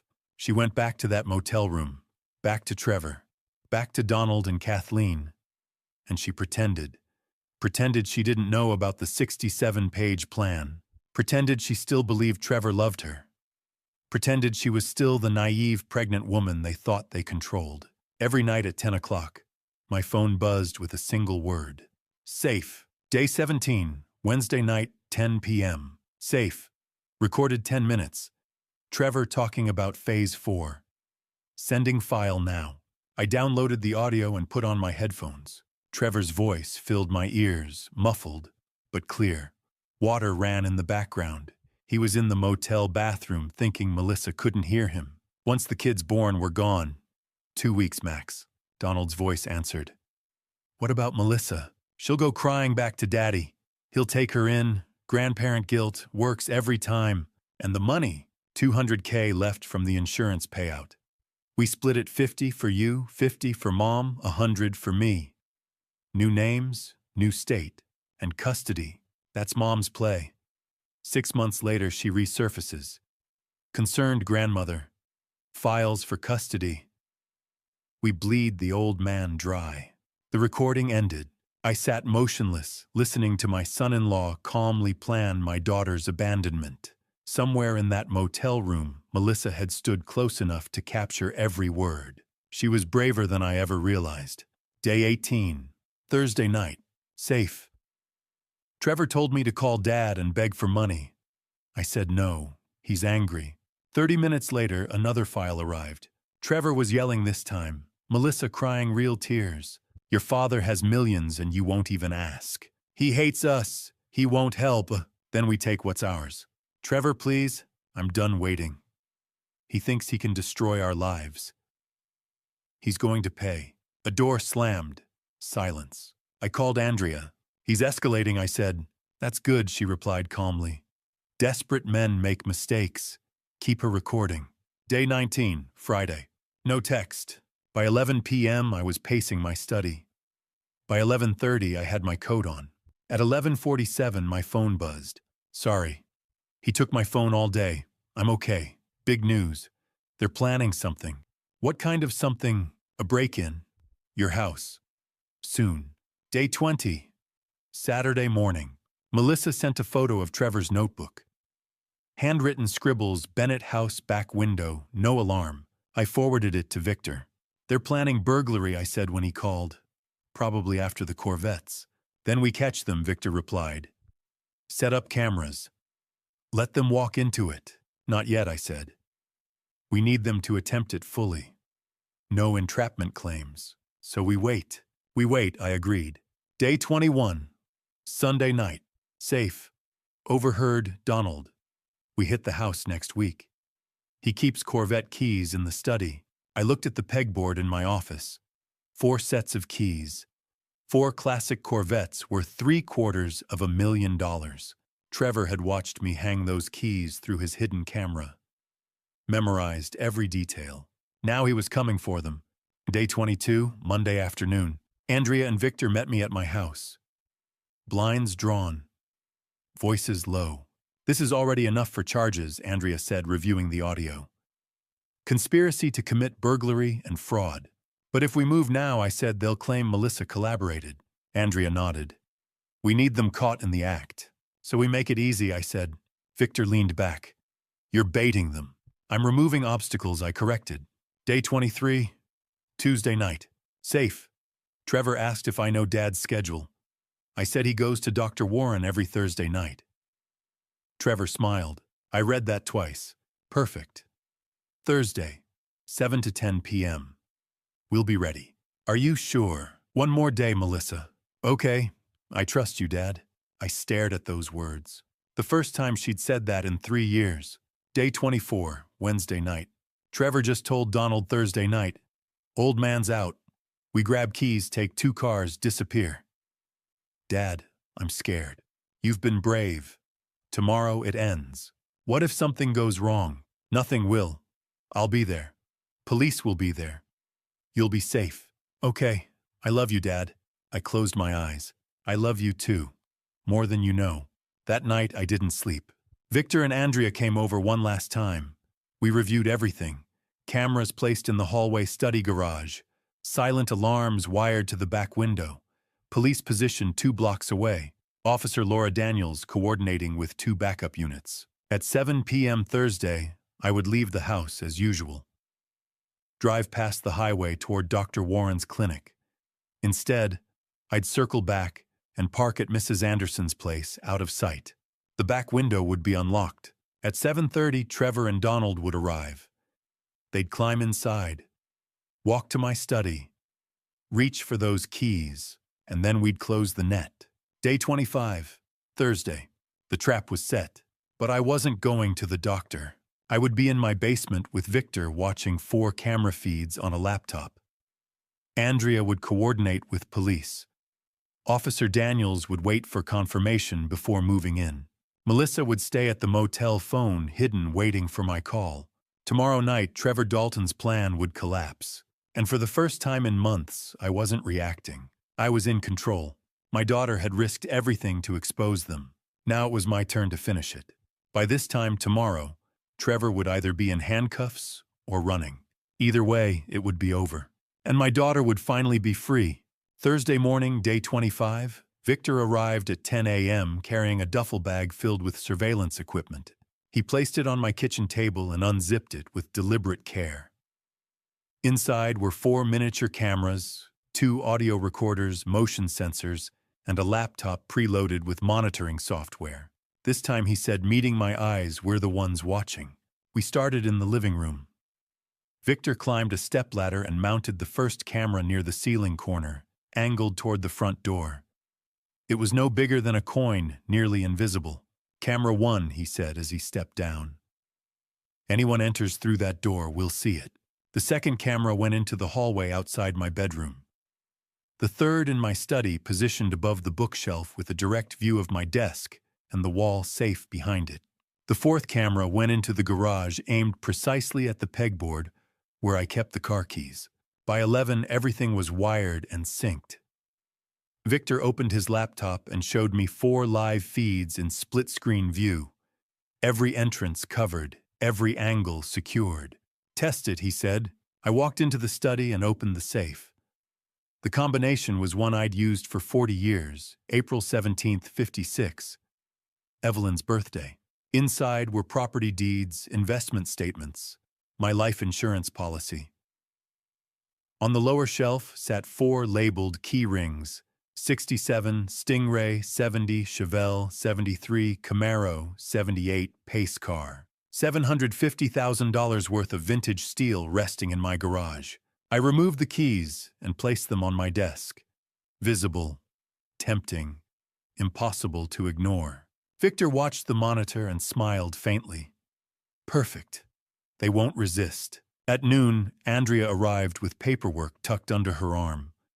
She sat at my kitchen table and slid a document toward me.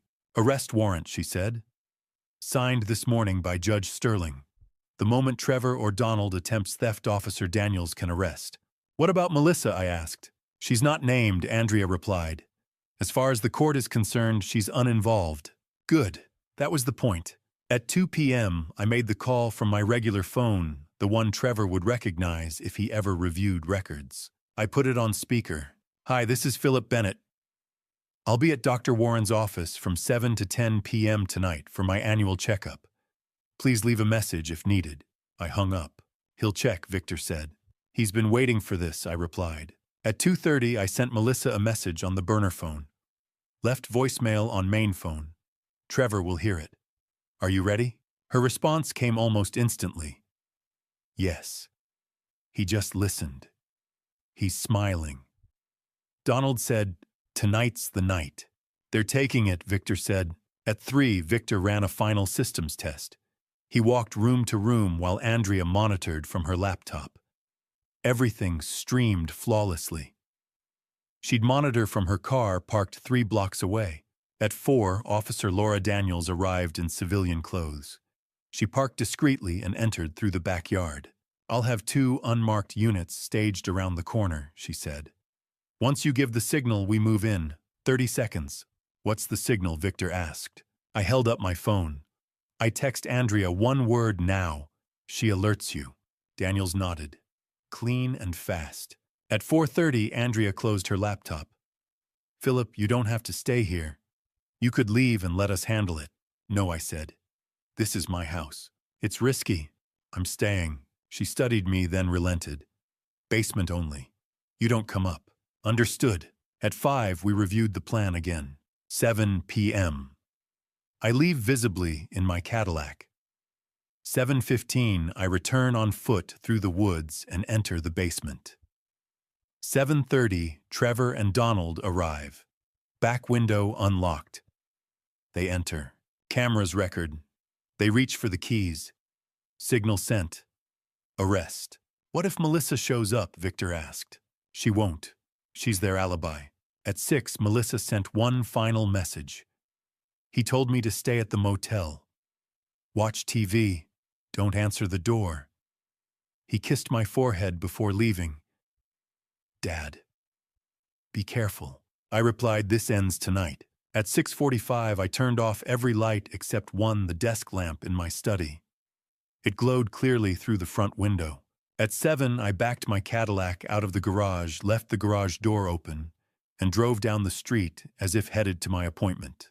2 blocks away, I pulled into Mrs. Anderson's driveway. She'd agreed to let me park there. I cut the engine and walked back through the wooded path behind my property. The January air was sharp and cold. By 7:15, I was in my basement. Victor waited beside a workbench, laptop open, 4 feeds glowing. Living room empty. Hallway empty. Study lamp on keys on desk. Garage 4, Corvettes gleaming under overhead lights. "Now we wait," Victor said quietly. I pulled up a chair beside him. Somewhere nearby, Trevor and Donald were preparing. Probably confident. Probably certain I was just an old man who'd made things easy. They believed tonight would be simple. They had no idea how carefully we'd prepared. All that remained was patience. Here's the question I want you to answer before we continue. Do you think Trevor deserves a second chance? Or does he deserve exactly what's coming? Drop mercy or justice in the comments. I want to see where you stand. Also, important note. What follows includes some dramatized elements for educational and entertainment purposes. If you prefer purely factual content, feel free to stop here. But if you're invested in this family story, buckle up, because the confrontation starts now. At 9:15, headlights swept across the front of my house. I watched the feed from the basement, Victor beside me, both of us silent. The grainy night vision image showed a dented Toyota Camry rolling to a stop in my driveway, the same car Melissa had been driving for the past 2 weeks. Trevor stepped out first, glancing over his shoulder. Donald emerged from the passenger side, adjusting a dark baseball cap. Victor typed a message to Andrea, who was parked 2 blocks away with Officer Daniels. "They're here." Trevor approached my front door, tested the knob. Locked. Donald pulled a slim metal tool from his jacket, a lockpick set the kind sold at hardware stores, with a wink and a nudge. It took him 3 minutes. The bolt clicked. They slipped inside. I watched them move through my living room, their steps cautious but practiced. Trevor knew the layout. He'd lived here for 14 months. Donald scanned the walls, probably checking for motion sensors. They found none. Victor had disabled the alarm an hour ago, leaving only the cameras. They headed straight for my study. On the monitor, I saw Trevor stop at the threshold, his silhouette framed by the single desk lamp I'd left burning. He whispered something to Donald, who nodded and followed him in. Trevor crossed to the wall, safe, hidden behind a framed photograph of Evelyn. He lifted the frame, set it on the desk, and spun the combination dial. 041756, Evelyn's birthday. The code I'd used for everything: bank accounts, email, garage locks, for 43 years. Trevor had watched me enter it a dozen times on the hidden camera. The safe door swung open. Inside were 4 sets of car keys, each tagged with a year and model: 67 Stingray, 70 Chevelle, 73 Camaro, 78 pace car. $750,000 of vintage steel sitting in my garage. Trevor reached for the keys. I stood, climbed the basement stairs, and walked into the study. I wouldn't touch those if I were you. Trevor's head snapped toward me. Donald spun his hand, diving into his jacket. I raised both palms. Relax, Donald. There are 4 cameras in this room alone. Whatever you pull out, you'll regret it. Trevor's face twisted. You were supposed to be at the doctor's. I was. Turns out I didn't need an appointment. I stepped closer, keeping the desk between us. I needed you to come here. To prove what I already knew. You don't know anything, old man. I know you installed a keylogger on my computer. I know you opened offshore accounts in the Caymans and the Bahamas. I know you filed a fraudulent insurance claim for $480,000, listing my cars as stolen property. I pulled a folded sheet of paper from my pocket, a printout of the file Trevor had titled Bennett Asset Acquisition.docx. I know you planned this from the beginning. Phase 1, infiltrate. Phase 2, dependency. Phase 3, pregnancy. Phase 4. I unfolded the page, held it up so he could see his own handwriting. Exit strategy. Abandon Melissa after the baby's born. Take the insurance money. Disappear. Donald moved toward the door. I didn't look at him. Your fake SSNs won't help you, Donald. The FBI already has warrants for Donald Eugene Crawford and Kathleen Marie Crawford. Wire fraud. Identity theft. 6 states. I kept my eyes on Trevor. You picked the wrong family. Trevor lunged. He crossed the desk in one motion, grabbed the front of my shirt, shoved me against the bookshelf. Books tumbled. My shoulder hit the edge of a shelf, sharp, bruising pain. Donald stepped forward, lifting a brass bookend from the desk. Then I heard her voice. Trevor, stop. Melissa stood in the doorway, her hand pressed to her belly, her face pale. She was breathing hard, her other hand clutching the burner phone I'd given her. Trevor froze. His grip on my shirt loosened. Melissa, what are you? I called them, she said. Her voice shook, but her eyes were steady. The police are outside. Sirens wailed in the distance, growing louder. Trevor released me, stumbled back. Donald dropped the bookend, bolted for the back door. He didn't make it 10 feet. Officer Laura Daniels and 2 uniformed officers stormed through the front entrance, weapons drawn. Hands up, both of you now. Trevor raised his hands. Donald, cornered in the hallway, did the same. Officer Daniels approached Trevor, cuffs ready. Trevor James Dalton, you're under arrest for burglary, attempted assault, violation of a protection order, and conspiracy to commit fraud. She read him his rights, while her partner secured Donald.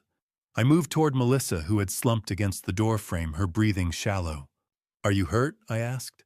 She shook her head, but her hand stayed pressed to her belly. The baby. We need a medic, I shouted. An EMT named Mike Sullivan appeared within seconds, guiding Melissa to the couch. He checked her pulse, listened to the baby's heartbeat with a portable monitor. 140 beats per minute, he said. Strong and steady. You're okay, ma'am, just breathe. Melissa closed her eyes, tears slipping down her cheeks. I sat beside her, took her hand. She squeezed it hard. By 10 o'clock, the house was empty again. The police had taken Trevor and Donald to the county jail. Andrea had arrived to collect the evidence, Trevor's lockpick, set the brass bookend, the printout, the USB drive, with every file from Trevor's laptop. Officer Daniels promised a full report by morning. Melissa and I sat on the front porch, the night air cool against our faces. She leaned her head on my shoulder. I'm sorry, Dad. You have nothing to be sorry for. I should have seen it. You loved him. That's not a crime. She was quiet for a long time. Then she said, What happens now? Now, I said, we start over. The stars were bright above us, scattered across the winter sky. Somewhere in the distance, a train whistle echoed through the valley. I thought about Evelyn, about the life we'd built in this house, about the mistakes I'd made and the ones I'd narrowly avoided. I thought about my daughter sitting beside me and the grandchild I'd never met but already loved. Tomorrow would bring lawyers' depositions, a trial. Tonight we had this silent stars and the promise that we'd face whatever came next together. The interrogation room at the county police station smelled like stale coffee and desperation. I stood behind the one-way glass with Andrea and Victor, watching Officer Laura Daniels arrange thick folders on a steel table. Trevor Dalton sat across from her, still in the wrinkled shirt from the night before, wrists cuffed to a metal ring bolted to the table. His court-appointed attorney, Rachel Winters, flipped through her legal pad, her face carefully neutral. It was 9 in the morning, 11 hours since Trevor's arrest. I hadn't slept. Neither had Melissa. She was in the waiting area outside, pale but steady, one hand resting on her belly. Officer Daniels opened the first folder. Mr. Dalton, at 9:17 p.m. last night you entered Philip Bennett's residence. How did you gain access? Rachel leaned forward. My client was retrieving property that belonged to him. The property, 4 sets of vintage Corvette keys, belongs to Philip Bennett, registered owner since 1998. Daniels slid over a title document. Here's the title for the 1967 Stingray. Mr. Bennett's name. Trevor's jaw clenched. He gave them to me. A gift. Andrea muttered beside me, he's lying. Daniels remained calm. Do you have documentation of this gift, transfer papers, bill of sale? Trevor said nothing. We have security footage showing you using lock-picking tools to enter at 9:17 p.m. Mr. Bennett was inside the residence. You broke into his home. Trevor leaned back, sweat forming at his temples. He set me up. He knew I'd come. You attempted to steal vehicles valued at $750,000, Daniels said evenly. That's burglary. At 10 o'clock, Victor entered the room with Trevor's laptop sealed in an evidence bag. He placed it on the table. This was seized from Mr. Bennett's home the night of the Christmas assault, Victor said. Daniels logged into the laptop using the forensic password and opened a file titled thou_Tom_Ty_San_Bennett.docx. 67 pages, she said. Let me read from page 12. Phase 3, pregnancy. Objective, create leverage through unborn child. Timeline, conception by December 2024, birth April 2025. Trevor's face drained of color. That's fake. Someone planted it. Victor stepped forward. Metadata shows the file was created April 15, 2023. Last modified December 15, 2024. He produced a printed report. Browsing history from this laptop shows heavy gambling activity, poker, sports betting. You lost $340,000 in 18 months. Rachel raised her hand. My client's finances are relevant? Andrea interrupted as she entered with another folder. In October 2024, Mr. Dalton filed a fraudulent insurance claim for stolen Rolex watches valued at $480,000. The payout was wired to a Cayman Islands account on November 12th. She placed bank statements in front of him. Your offshore account, Trevor's voice faltered. I needed the money. You committed insurance fraud to cover gambling debts, Daniels said. That's wire fraud. At 11:15, the door opened again. A man in a dark suit stepped in. Agent Thomas Riley, FBI. He nodded at Daniels, then faced Trevor. Your parents, Donald and Kathleen Dalton, are actually Donald Eugene Crawford and Kathleen Marie Crawford. Trevor blinked. What? They're wanted in 6 states for elder fraud and identity theft.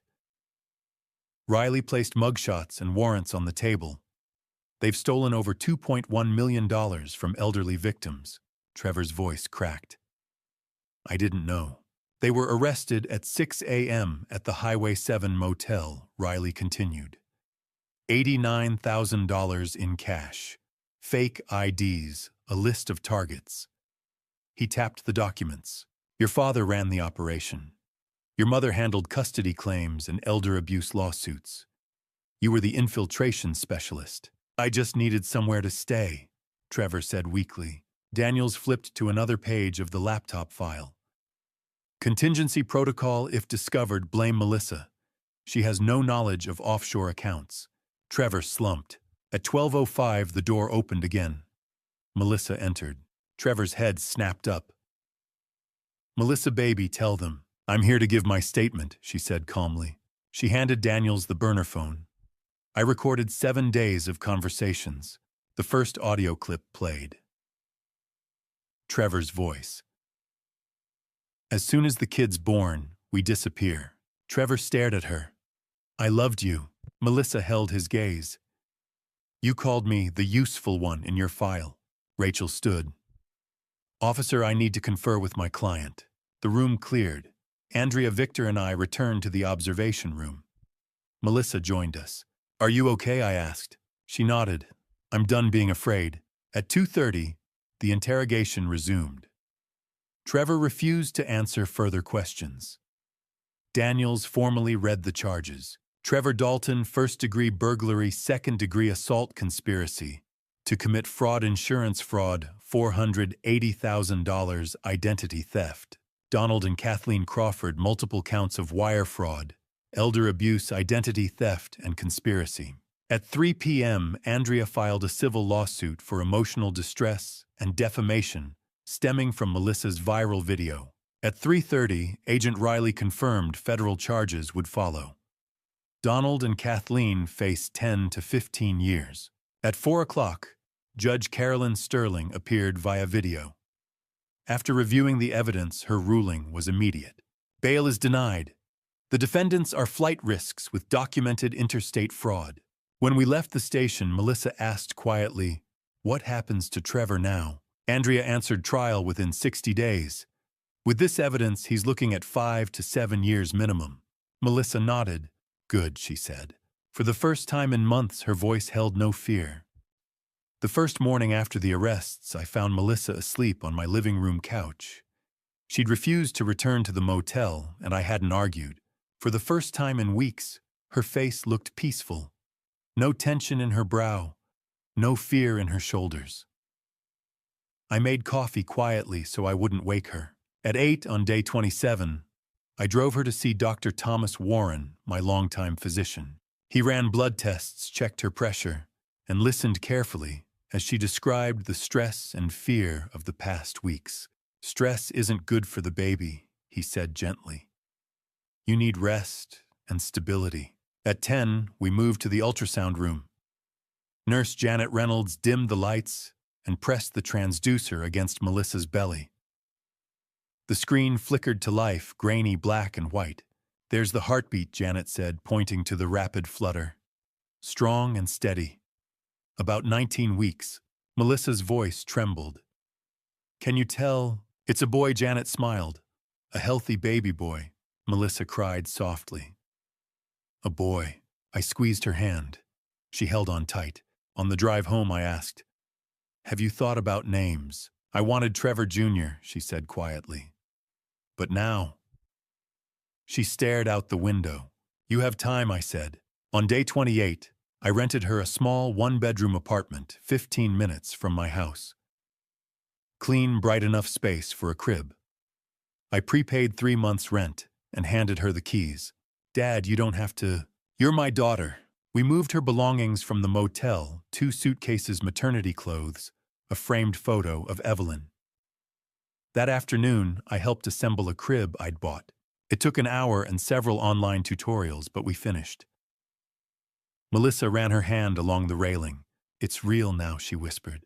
On day 29, she met Angela Foster, a therapist Andrea recommended. I waited outside. When Melissa came out, her eyes were red but steady.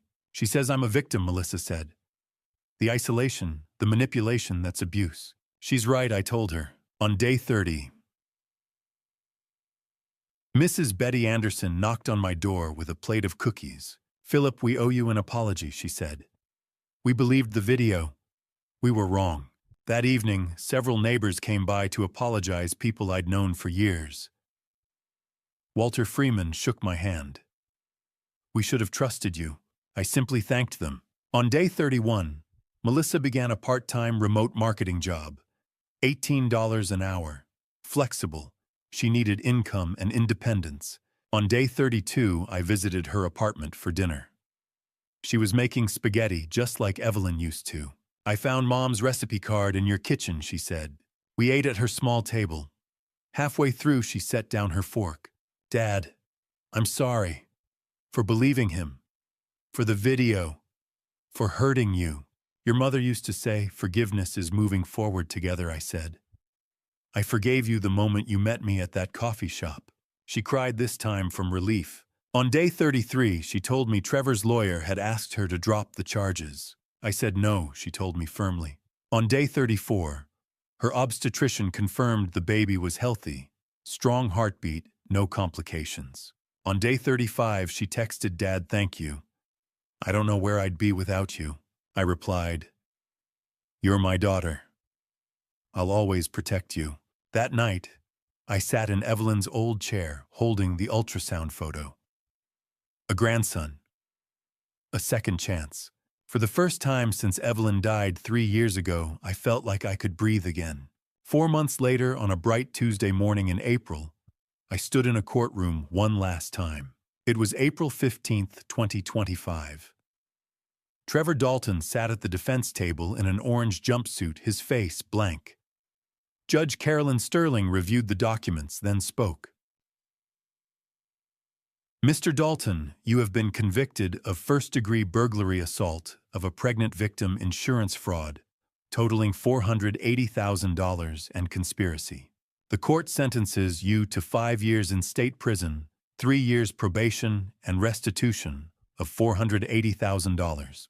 Trevor said nothing. His lawyer, Rachel Winters, stood briefly. We intend to appeal, Your Honor. Judge Sterling nodded. That is your right. But the evidence is substantial. Prosecutor Catherine Walsh stepped forward. Your Honor, Donald and Kathleen Crawford were sentenced last week in federal court. Donald received 12 years for elder fraud. Kathleen received 10 years. Both were ordered to pay $2.1 million in restitution. The judge turned to Melissa, who sat behind me 8.5 months pregnant. Ms. Bennett, your courage likely saved other families. This court commends you. Melissa nodded, her hand on her belly. Outside, she was quiet. Finally, she said, it's really over. It's over. 3 days later, on April 18th at 4:17 p.m., Melissa's water broke. I drove her to the hospital, my hands steady, my heart racing. At 7:23 that evening, Nurse Janet Reynolds led me into the delivery room. Melissa lay exhausted, but smiling. In her arms was a tiny baby wrapped in blue. Janet placed him in my arms, 7 pounds, 12 ounces, 20 inches long, with Evelyn's gray-blue eyes. Twadad, Melissa whispered. I want to name him Philip. Philip Bennett II. My throat tightened. Your mother would have loved that. On April 20th, Melissa and the baby moved into my guest room temporarily. The house filled with diapers, bottles, and soft cries at 3 a.m. It was chaos. It was perfect.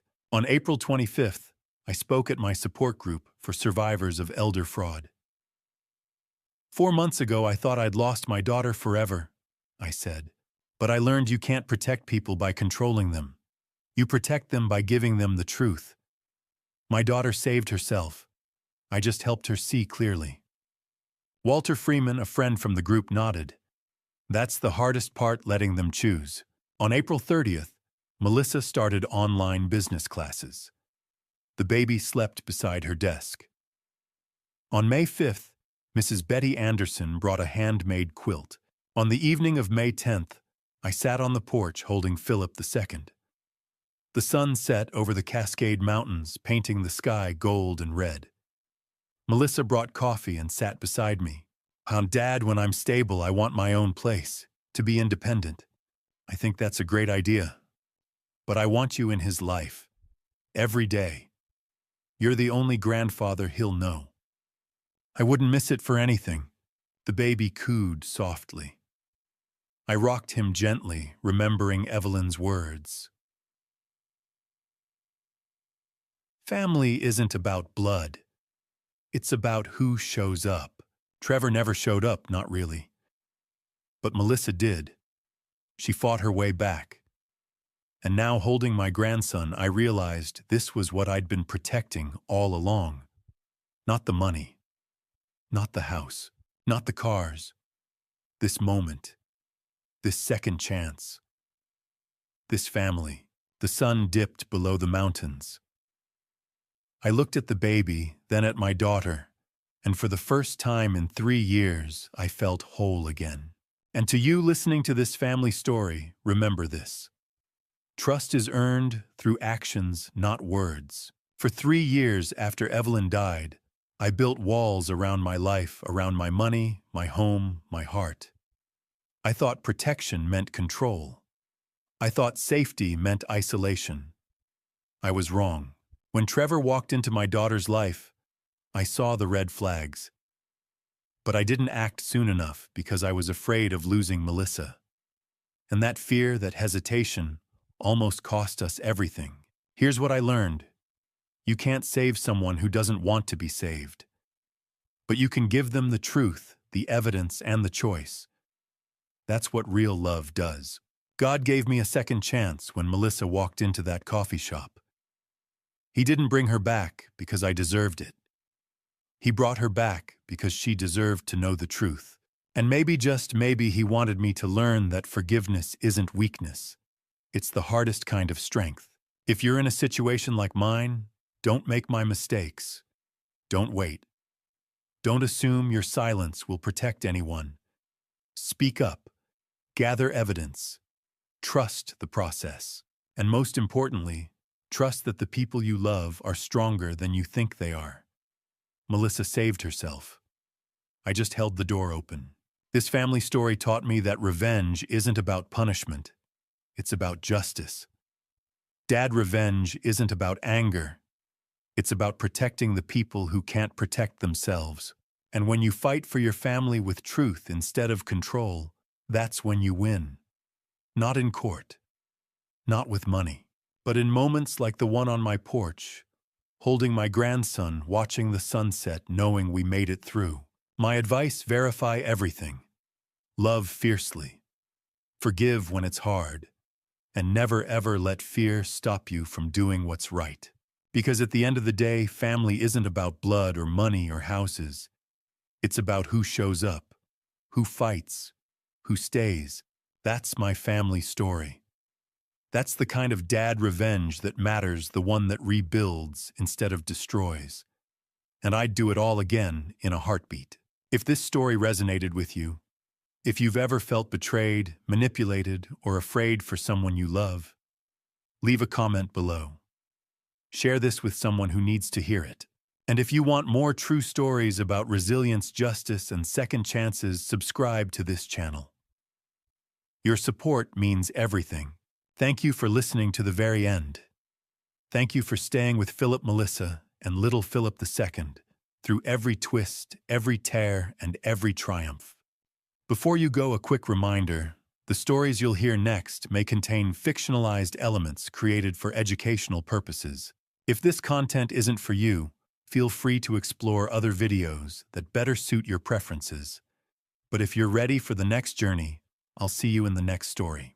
Take care and remember, truth always wins.